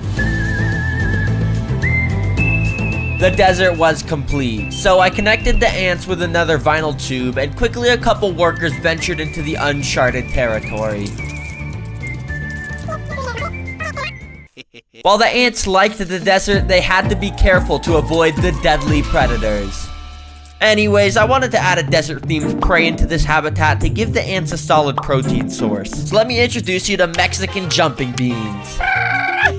These guys may just look like giant seeds, but in reality, they move. That's because inside of each of these beans is a little caterpillar that would eventually turn into a beautiful moth. But these caterpillars will not be turning into moths because the ants are going to eat them. Now, to be honest, I thought the ants would just swarm the jumping beans and dig their way into them, but in reality, they didn't really react to them. So I had to expose the juicy prey inside by cutting them open myself and putting them right next to some of the colony. And well, it's safe to say that the ants enjoyed the soft membrane caterpillars that they could split in half with their mandibles. Okay, that's actually pretty brutal if I'm being honest. The colony slowly started to build up their food supply at their home base with seeds and the caterpillars. And of course, the excess food led the queen to start laying more and more eggs. In order to give a reason for the colony to explore further into this desert, I sprinkled some of their favorite food around the habitat, dandelion seeds. And let's just say those seeds made the ants start swarming into the desert, and everyone was doing their part to take food back to the queen. But one of the ants traveled a little too far into the desert and came across this little pit. Thinking it was nothing, he made the worst decision of his life and walked into it. Something was attacking, and the ant could do nothing about it. You see, earlier that day, I had placed antlion larvae into the desert. These guys create little holes in the sand and wait for an unlucky ant like this guy to stumble in. But this ant wasn't going to die without a fight and grabbed on with his mandibles. The antlion was actually losing and didn't even have a grip on the ant. But the antlion was smarter and used his ability to burrow and pulled the ant under the sand, never to be seen again.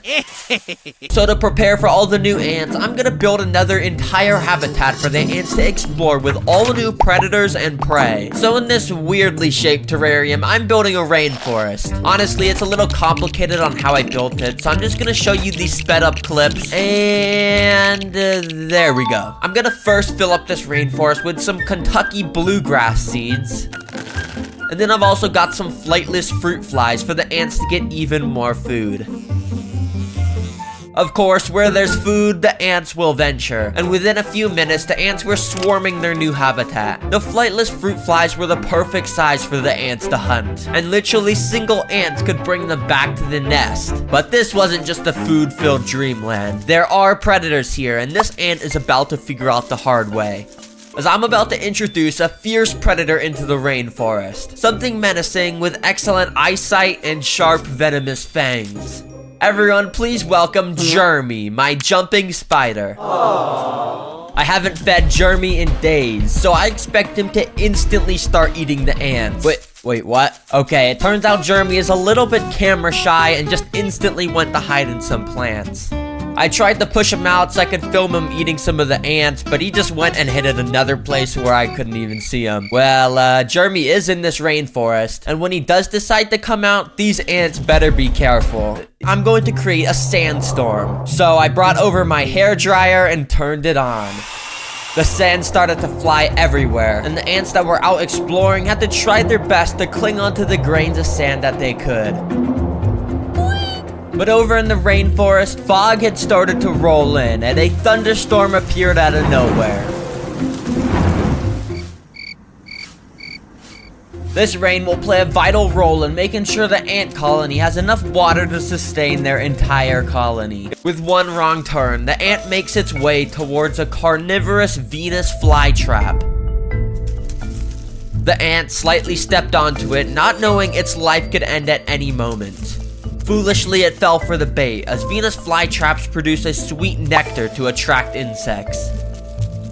As the ant was busy inspecting the plant, the flytrap slowly started to close its mouth, leaving no chance of escape for the ant. You could see the ant slightly moving around inside, but over the coming days, the Venus flytrap will produce a type of acid that will dissolve the poor ant into nothing onto an intruder in their home nest. The intruder I'm gonna put in the nest is this dubia roach. So I removed the glass and put the roach in. Immediately, it crawled down to the bottom of the nest where there were no ants. Now, to be honest, I thought the ants would instantly start swarming the roach, but it took a few minutes before even the first ant had contact with it. The ant got super scared and fell on his back. But the roach was just as scared, and it ran all the way to the exit of the nest. He then crawled out into the desert outworld, never to be seen again. Thankfully, the queen was left unharmed, and the colony got to live another day. Over the past 30 days, the ants went from a tiny tube to a thriving nest with multiple ecosystems. Although some of the ants were lost to predators, this is a totally regular fish. Just kidding, it can literally walk on land. Yeah, I just figured out that there's this species of fish that has evolved over millions of years to be able to survive out of the water. It's called a mud skipper, and I want to keep it as a pet. So I did what any normal person would do, and I drove to PetSmart so I could buy it. Hi, do you guys sell mud skippers? A mud skipper? Yeah, we don't sell those. Okay, turns out PetSmart just has goldfish and these things. What even is that? So yeah, they don't have mud skippers. And it turns out the only way I could get one of these things is by going to this sketchy website and getting one for only $24. Why is it so cheap? This has got to be a scam. Is this thing even going to be able to walk? I don't even have a choice. Let me just buy this thing. Okay, well, it's bought. It's gonna be here in 7 days, so I guess I just gotta wait for then. With 1 week until the walking fish got delivered, I needed to create a home for it with both a section for water and land. So to do that, I just went out and bought, one second.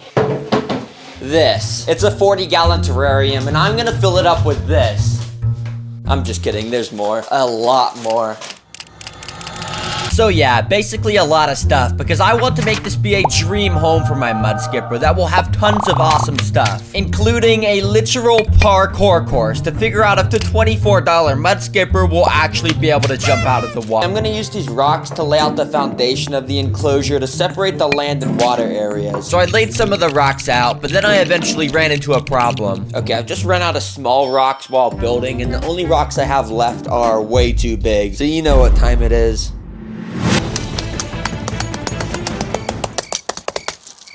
There we go. So I continued building up the height of the rocks like this, because I'm planning on building a waterfall here with a working water flow, so the walking fish will be able to play around in it. Now to fill in the gaps, I've got to use this spray foam to, you know, spray it.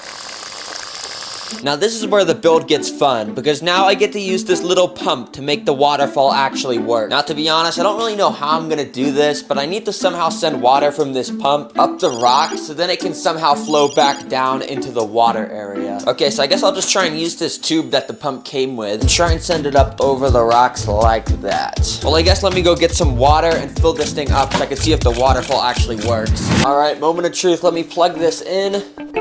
And it's plugged in, and wait, is it working? Kind of. Okay, this is more of just like a sewage pipe than a waterfall, but oh god, why is the water turning brown? What is going? Since it wasn't working very well, I decided to get some more water and add that in to see if it would help. Okay, with more water, the water pressure of the waterfall goes up a lot. Bro, what is this? Can you stop going? How is it? Okay, oh shoot, oh nah. Bro, it is spraying all around my room. Turn it off. Turn them off. Though thankfully I found this dial on the pump that let me turn down the water pressure, and then the waterfall was actually working pretty well. All right, there we go. To finish it off, I glued some rocks on the top to hide the pump, and I also drained out the sewage water because, yeah, we don't really want that. The waterfall was now complete, but this is only just the start. I have some crazy things planned for the walking fish, like building a literal parkour course for it to play on. Yeah, I am not kidding. But first, I need to finish the foundations of this enclosure, which means I need to make it look like a beautiful lake. To do that, I got a bunch of different stuff like wood, which I glued onto the rocks. Now I've got to add the substrate. So for the land area, I'm using these black balls, which I'll put behind the rocks and sloping down the waterfall. Finally, I put a layer of dirt on top to make it look more natural. Now for the water area, I'm gonna keep it simple by just adding in some sand, you know. All right, the substrate's finished now, but if I'm not gonna lie, this kind of looks really bad. But the only reason this looks really bad right now is because the final step to making a beautiful lake is to add in plants. And unfortunately for me, I can't really just grab plants from outside. Okay, I don't know why I even grabbed that. Let me just put it back. Instead, I have to drive to PetSmart again and buy the very, very overpriced aquatic plants there. Holy moly guacamole. $10.99 for this tiny leaf. Why are these so expensive? This one is literally the same size as my finger. $10.99. That is so expensive. Despite those plants being an absolute scam, I still bought them, and yeah, I have plants now. So I spent a little while using my artistic skills to put the plants around the terrarium, and it ended up looking like this, which, you know, this looks pretty good. All right, now that that's done, it's time to add the water in again, and this time I'm gonna be a little more careful to make sure it doesn't turn into sewage water. Also, I figured I should mention this, but I'm using a water that has a very small amount of salt mixed into it, because that's how mud skippers live in the wild. So if any of the freshwater plants die, it's not my fault. Oh my god, look at this. This is literally like a paradise. There's a working waterfall, there's plants, okay, I mean, that's just normal, I guess, but, you know, it's still pretty good. And look, this is the best part. I even got a light on it that when I press this button, it will turn it to nighttime. And by nighttime, I mean it just changes the light to blue, but, I mean, you still gotta admit that's pretty cool. The base of the enclosure was now finished, but there were still 4 days until the mud skipper walking fish arrived at my door. So to make this enclosure even better before he gets here, I'm gonna add a bunch of tiny fish inside. But before adding in the fish, I quickly poured some healthy bacteria into the water in order to let it cycle and make it safe for the fish. All right, well, it's been a couple days now. I guess let me just go get the fish. You know, I gotta go to PetSmart again. I'll be there soon. So I went and purchased the fish and got 4 of these mollies. Okay, the fish have been acclimating in the water for a little bit now. And to put them in the water, I'm gonna do a super cool transition. So basically when I clap my hands, they'll be in the water. 3, 2, 1. Boom! Look at that. That's a super clean transition. But anyways, the fish are in the, you know, the lake. So I got 4 fish, 3 different species of mollies. And, you know, they look pretty cool. We got like a zebra-looking one, some goldfish-looking ones, and then there's a black one. You know, these are pretty cool. Hey, look at this. This guy's eating the sand right now. You see that? What the heck? I didn't even know they did that. Okay, wait, I'm not even gonna lie, these are actually super cool. And to make it even more diverse, I also got some Nairite snails, which will help clean algae and stuff. So yeah, that's pretty helpful. But if I'm not gonna lie, I'm kind of getting bored of just these normal fish. So you know what time it is. It is time to add in the walking fish, the reason why we're all watching this video. So, let's just get to the good part. Alright, I just got a notification on my phone. It says it's here. So you already know what time it is. It is mud skipper o'clock. Let me just get this package. Oh yeah, check it out. This is the walking fish inside of this box. So let me open this thing up. Get out of here. I'm just kidding. There's nothing actually in this box. The walking fish has actually been acclimating in the water for a while, so I can already add him into his new home. Right after adding him in, the little fish started to swim all around his new water area. He even started to play around with some of the other fish. But of course, this isn't just a normal fish, it is a walking fish.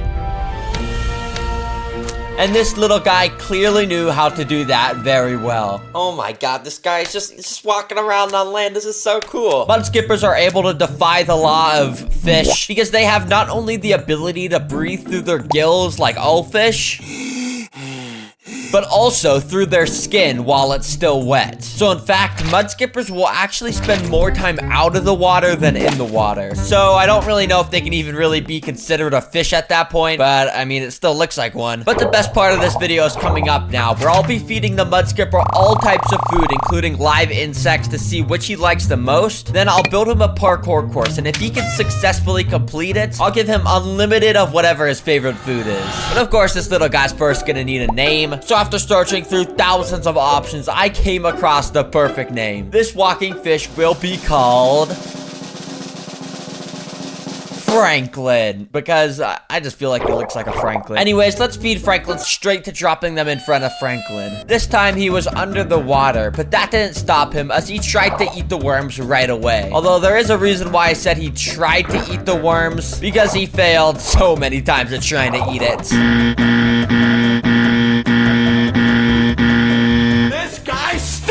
And eventually another fish just tried to take it from him, so he just swam away. But a little later, while Franklin was chilling on the land area, I dropped another worm right in front of him, and this time he leaped onto it and absolutely devoured it. Wait, is he going under the water with it? Wait, I think he just swallowed it whole. Dang. While it's clear that Franklin likes mealworms, it is a little bit hard for him to hunt them, so I don't really know if he's even gonna try and eat them, but I dropped them in anyways. The cricket started to slowly move around in the water, and Franklin definitely noticed.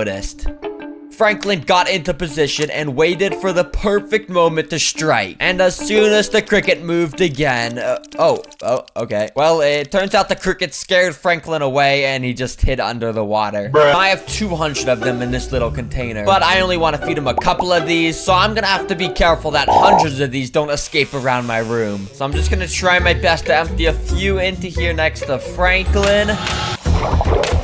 And oh dang, he is going crazy. About 3 flies had dropped in, and Franklin had instantly sucked up 2 of them. But one of the flies had managed to escape onto a little leaf. But of course, I wasn't gonna let him get away, so I scooped him up and brought him over to Franklin.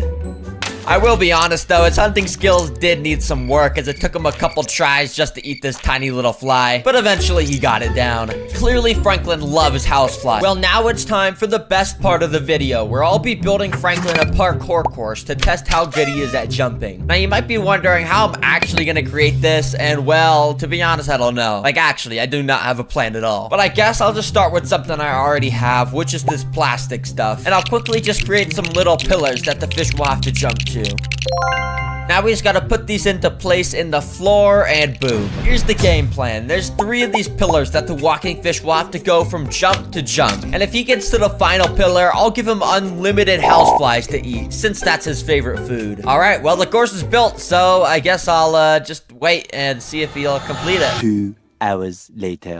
So Franklin never even tried to complete it on his own. I don't really know what I was expecting. So instead, I got some tweezers and mealworms to try and bring him towards the course. But it seemed like Franklin was scared of the tweezers, so I just had to keep repeatedly dropping the food in the direction I wanted him to go in. And once he tried to eat it, I picked it up and repeated the process. It eventually worked to get Franklin over to the start of the parkour course, but this is the hard part, because now he actually has to jump from platform to platform. So I tried the same strategy of dropping mealworms, but it was taking forever. So I had to make it a little easier for him by putting some mud leading up to it. So now it's not really a parkour course, it's more just like a walk core course. But after doing that and switching over the flies, Franklin started to make a little more progress. But this is where it got hard for Franklin, because while he could make it up to the first platform multiple times, he just wasn't going to the second platform at all. And he definitely wasn't going to go to the third platform. So I just removed that and decided if he made it to the second, then he would win the unlimited flies prize. So I continued trying to bring him there for literally 2 hours, but Franklin just kept abandoning mission on the first platform over and over. Mission failed.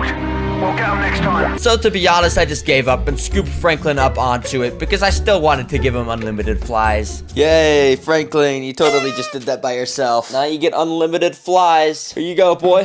Eat up. Eat up. Oh my god, there's so many flies. No, they're getting away. They're flying around my room. And of course, Franklin really enjoyed those flies. I don't know, let me just add this to the cart. And thanks to the one-day delivery, literally the next day, I opened up my door to the package. Okay, there we go. I guess this should be the Black Widow. And I genuinely think this is the most venomous pet I've kept on the channel. But anyways, let's go open this up. So I brought it to my table and opened the package up. After carefully taking out the packing material, I then took out the container that had a Black Widow spider inside. Oh, nah, here it is. A literal Black Widow. But I did just figure something out because apparently I didn't order just one of these. If you look down in this box, I actually ordered 2 more. Yeah, apparently I accidentally placed the order for a 3-pack, so now I have 3 Black Widows. But I wanted to take a closer look, so I opened up a container to let a spider out. And I guess it was a bit dizzy because instantly it fell on its back to reveal that iconic red hourglass shape, which warns you that this spider is nothing to mess around with. It has a potent bite. Oh, shoot, shoot, shoot. It's trying to escape. Put it in the container. Okay. Whoa. I gotta be more careful with these things, man. But these 3 spiders aren't gonna spin webs in these tiny containers. They were gonna need a proper enclosure, which I needed to build by first covering a bunch of spray foam with dirt and wood chip stuff to make the background. But in the middle, I put in this rock background and spray foamed normal rocks to it. You see, I'm gonna separate the enclosure into a forest, a cave, and a home interior to see where Black Widows like to make webs and hunt the most. For the home interior part, I got a piece of styrofoam and painted a brick pattern onto it to, you know, make it look like a brick wall like a lot of homes have, and so I spray foamed that in, and the background was now complete. And now we gotta do the web building bases. Basically what that means is we just put sticks and stuff so the spiders can spin their webs in here. To start, I'm gonna lay down a simple substrate across the entire enclosure that I'll be able to customize to each environment. But first of all, the forest, and as I'm sure you can imagine, we're gonna put some wood in here, just enough on the 2 sides for a solid web to be made in between. And then I'm even gonna glue some moss coming down from the ends of the branches so it sort of looks like leaves on a tree. And then I'm gonna get this bag of leaves that I bought. And don't ask me why I didn't just pick them up from outside.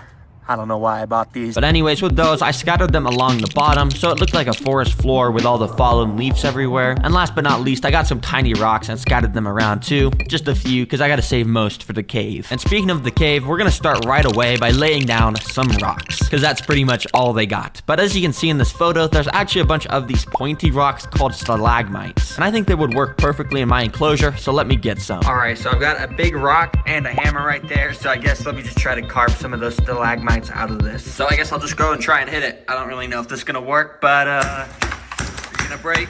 Hello? Eventually, after a bit of hitting, I got a few pieces that when connected sorta looked like stalagmites, so I went and attached them together with spray foam. And then using more spray foam, I stuck them all into place pointing up in the cave section of the enclosure. Finally, I went and sprinkled some normal colored rocks around and then some different colored rocks around because, yeah, we literally just put rocks everywhere for this section. Alright, once this spray foam dries, I'm gonna go in and paint it, but for now, let's work on the home interior section. And to start, I've got this carpet-like material, which I'm gonna cut out to shape, and then I'm just gonna go and put it in there, and boom. Now I need to get some mini home furniture in here that the spider will be able to spin his webs from. And my only idea for how I can get that is to build it with some Legos. So yeah, let's get building, baby. First of all, using black bricks, I stacked them up to make this little lampshade thing. Then with some red bricks, I made a tiny little couch. Now a chair made of brown bricks. Finally, I just took the rest of my bricks to make a randomly color assorted red and white shelf. Yeah, I'm a master builder, as you can tell. Anyways, I went and put each of those inside and even got some little dollhouse furniture to fill in the dead space, and boom, shakalaka. That's what I call a home house interior. I know a lot of Black Widows love to live inside houses, so one of them should definitely like this place. But the next step on the list is to get some plants. Put the 2 land plants in the forest section, which as you can see, I ended up getting a beautiful red plant to match the red on Black Widows. Then I took apart the plant from Home Depot and glued the vines coming down from the top of the cave section. Finally, I glued some more moss all along the forest section because I felt like it wasn't green enough. And then I added a bit of this dead type of fern moss along parts of the cave because I felt like it matched pretty well. Oh, and I almost forgot the most important part, the stupid AI generated pictures for the house interior. So I cut them out and glued them along sides of the brick wall. There were many great works of art, like a Black Widow flying in the sky with wings, a Black Widow dancing in a disco room, and a black widow eating a male after mating, which yes, they actually do that in the wild. Now you see in the wild, black widows are actually cannibals towards other female black widows, which means my 3 black widows cannot be able to access each other, or, you know,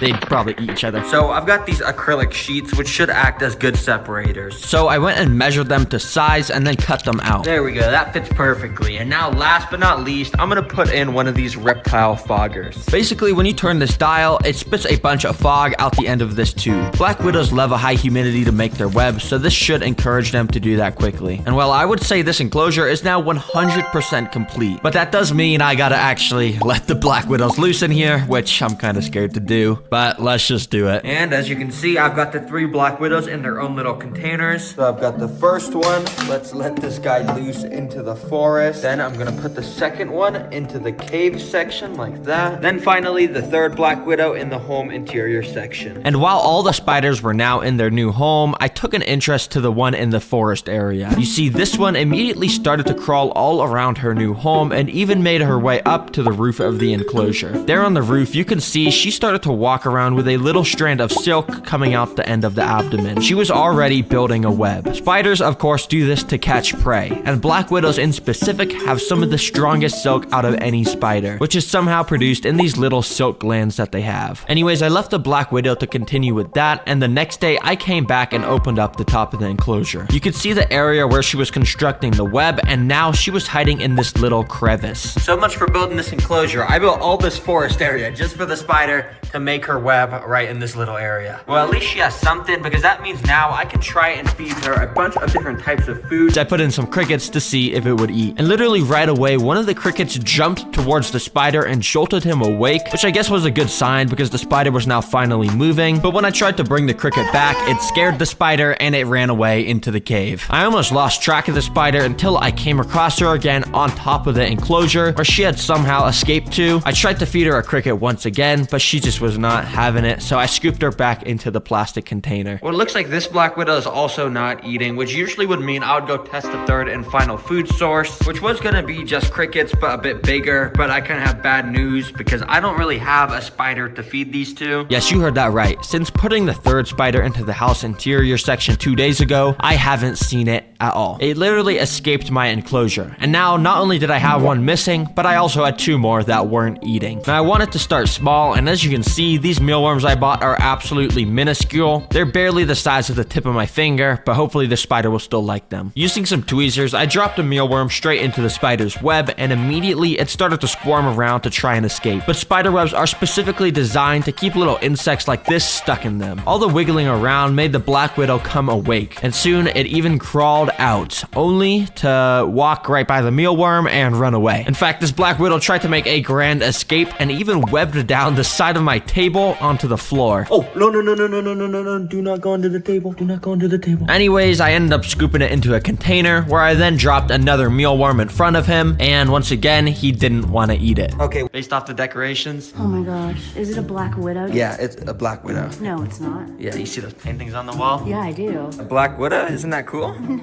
Why? Okay, I got them onto this little tray for you, and basically, you can see it right there. What do you think? No. Say hi. No. I wouldn't keep that as a pet. Why? It's cute. Well, I did say I have a job for you, so can you hold the camera? Oh my gosh, you are not gonna put this on you.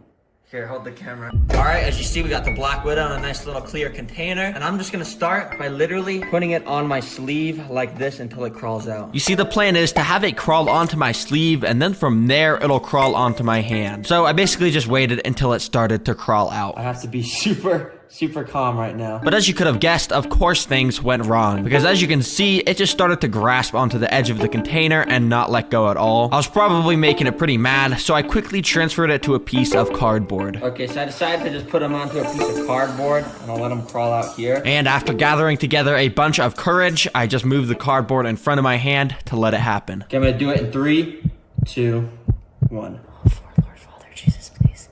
Oh God, Lord Father, please. Okay, it's time to go off. It's time to go off, Lord Father. Oh,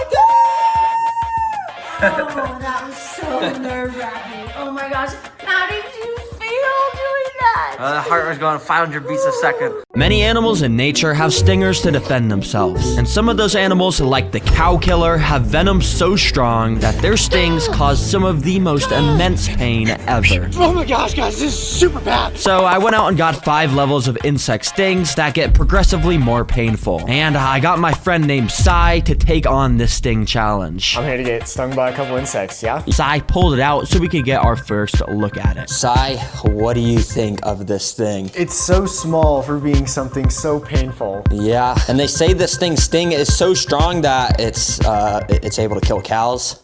Is that real? Well, no, these things have actually never actually harmed someone. They're just extremely painful, so there's nothing for you to worry about. That's good then. Yeah. So I went and picked this thing up with some tweezers, and mine is a bit small, so it's hard to see, but if you look very closely, you can actually see the stinger here retracting in and out. Cow killers have the longest stingers in the world, so they can inject their venom super deep into the victim. All right, Sai, we're just gonna jump straight into this. I got it here, I'm not gonna lie. I'm just gonna put this on your arm right now. Okay, I'm really scared. This is gonna hurt. This is gonna really hurt. All right, $10,000. That's a lot of Terra Green plushies. Oh, ow! Did it sting you? Oh, yep, that's like deep. Oh, it stung you. Yup, it literally happened so fast, I didn't even realize he got stung. But based off of his reaction, he definitely did. Yeah, he was feeling it. It burns. It feels like it's down there in the middle of my arm. That thing just injected its stinger down deep into your arm and put that venom up in there. Does my skin it looks red? Yeah, that thing, it's just gonna get a big red spot there over time. Oh my gosh. Yep, this pain can sometimes last for up to days, but to make sure Sai didn't have to endure that, I put some of this special stuff on his arm that should help get rid of the sting as much as possible. Sai, America's largest scorpion species. Okay, that's probably gonna be a lot worse than the crab. Yeah, it definitely is. Yeah, you know what, for $2,500, I think we can tank it. Let's do it. But you could tell Sai was starting to get a lot more skeptical. And this time, he wanted to spend a bit of time to research online to figure out if it was actually safe to get stung by a desert hairy scorpion. Now, these guys got pretty painful venom, but of course, everything I've chosen in this video is completely safe for Sai to get stung by. It's just a bit painful, of course. So, Sai, what do you think? Is this something you're down to get stung by after researching on Google? Yeah, I mean, based off what Google said, seems pretty safe, but it's definitely gonna hurt. Yeah, it's definitely gonna hurt, but for $2,500, I mean, what do you expect? Let's do this. Yeah, can you get your finger out? Yep, and can you get it inside? So yeah, at first Sai wasn't really sure of how to get stung, so he kind of just started to tap the scorpion's claws and stuff to see if he could get it mad. But you see, scorpions are actually nocturnal, so I knew it was pretty unlikely that this dude was just gonna randomly sting Sai since we were recording during the day. And after like a minute or two of Sai very fearfully putting his finger around and even on the scorpion, my theory was proved right because the scorpion was actually being very chill and not even stinging him once. You see, when people like Coyote Peterson did their scorpion sting tests, they actually grabbed the stinger of the scorpion with tweezers. So I figured I should do the same thing here to ensure this test went very smoothly. All right, Sai, 3, 2, 1. Ow. Oh, did it sting you? Yep. Oh shoot, what does it feel like? Oh, it's not that bad, but it's sharp. It's sharp. Nah, you just got stung by a scorpion and you're saying it's not that bad. I felt it go into my skin. Shoot, that must have been painful. Yep, apparently the pain immediately wasn't so bad. But he did tell me as the minutes went on, he could feel the venom sort of spreading around the area where he got stung. But in this round. And here it is, a rainbow land crab. All right, so we got the crab out the container, as you can see, and what are you thinking of it? First impressions? It's very colorful, and the claw on the left there is kind of big, but yep, crabs actually have one big claw to use for extra crushing power, so hopefully Sai gets pinched by that. But actually, something I noticed about this crab was that it was actually injured. You see, normally crabs are supposed to have 4 legs on both sides of their bodies, but this dude only has 2 legs on this side of his body. I'm not sure how he lost 2 of his legs, but because of this, I wanted to make sure I built this guy a nice little enclosure. That way he'd have a place to rest after the pinch test. But yeah, don't worry, this didn't take long because we just immediately started to spam place a bunch of rocks all along the side of the enclosure. Now, this may look kind of like trash, but I'm actually trying to recreate a rocky coastal environment that these crabs are used to in the wild. All right, could you help me outside? Could you pour the water in? Yeah, I got you. Let's get this crab a nice home. Oh, yeah, yep, get that water in.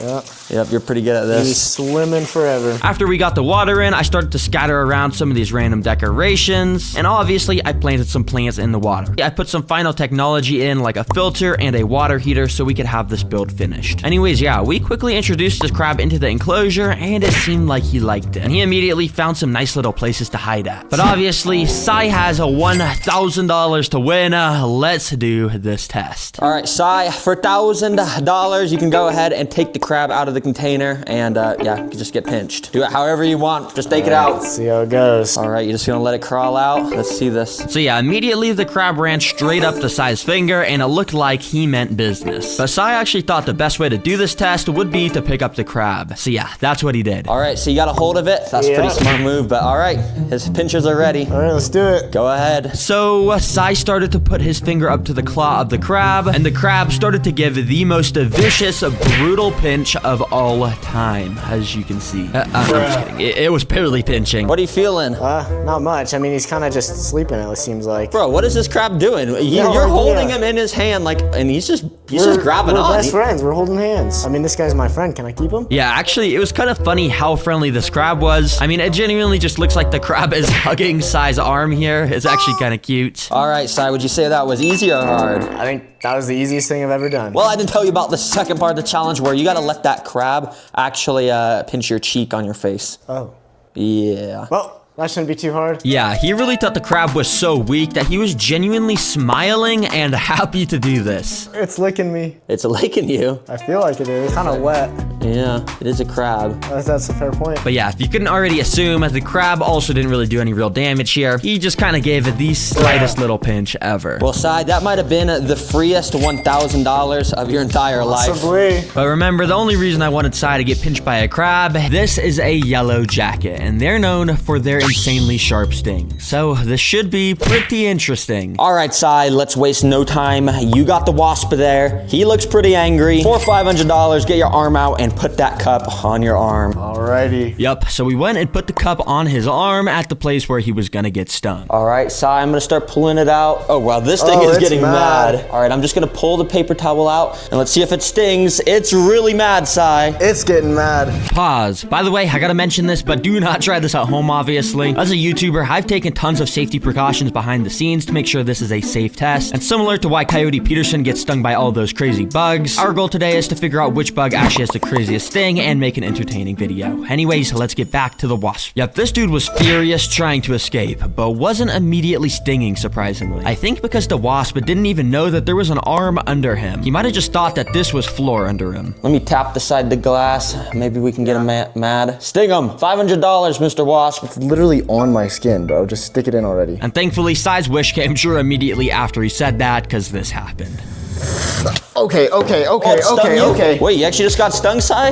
Yep. It definitely hurts more than I remember. How much is it hurting, like out of 10, you would say? A 6 or 7 out of 10. Let's go. Come on, follow me. So I took him down a trail by my house till we found a harvester ant nest. Despite these guys being pretty small, they actually have pretty painful stings. But yeah, it's pretty much nothing compared to the stings later in this video. For $100, put your hand on the ant nest in 3, 2, 1. Now, Sai has to keep his hand here for 45 seconds to win. But unfortunately, it wasn't looking good for him because immediately workers started to swarm onto his hand. It's super tickly. I haven't gotten bitten yet. No stings or anything? Not yet. You're straight up on their nest and they're not even defending it. These ants suck. But oh boy, did things quickly start escalating because out of nowhere, like 15 more ants started swarming onto his hand to investigate what it was. Still not stinging it though. Do you feel anything? It's just super tickly. I don't know if I haven't felt anything sharp just yet. And I was thinking he wasn't gonna get stung at all as the timer started to run out. 3, 2, 1, and... Ow! Oh my god! Ow! Oh! Yeah, so apparently Sai literally got stung at the very last second, but by just one ant, thankfully. Oh, that's sharp. That feels really sharp. It's like a tiny little needle. That feels really sharp.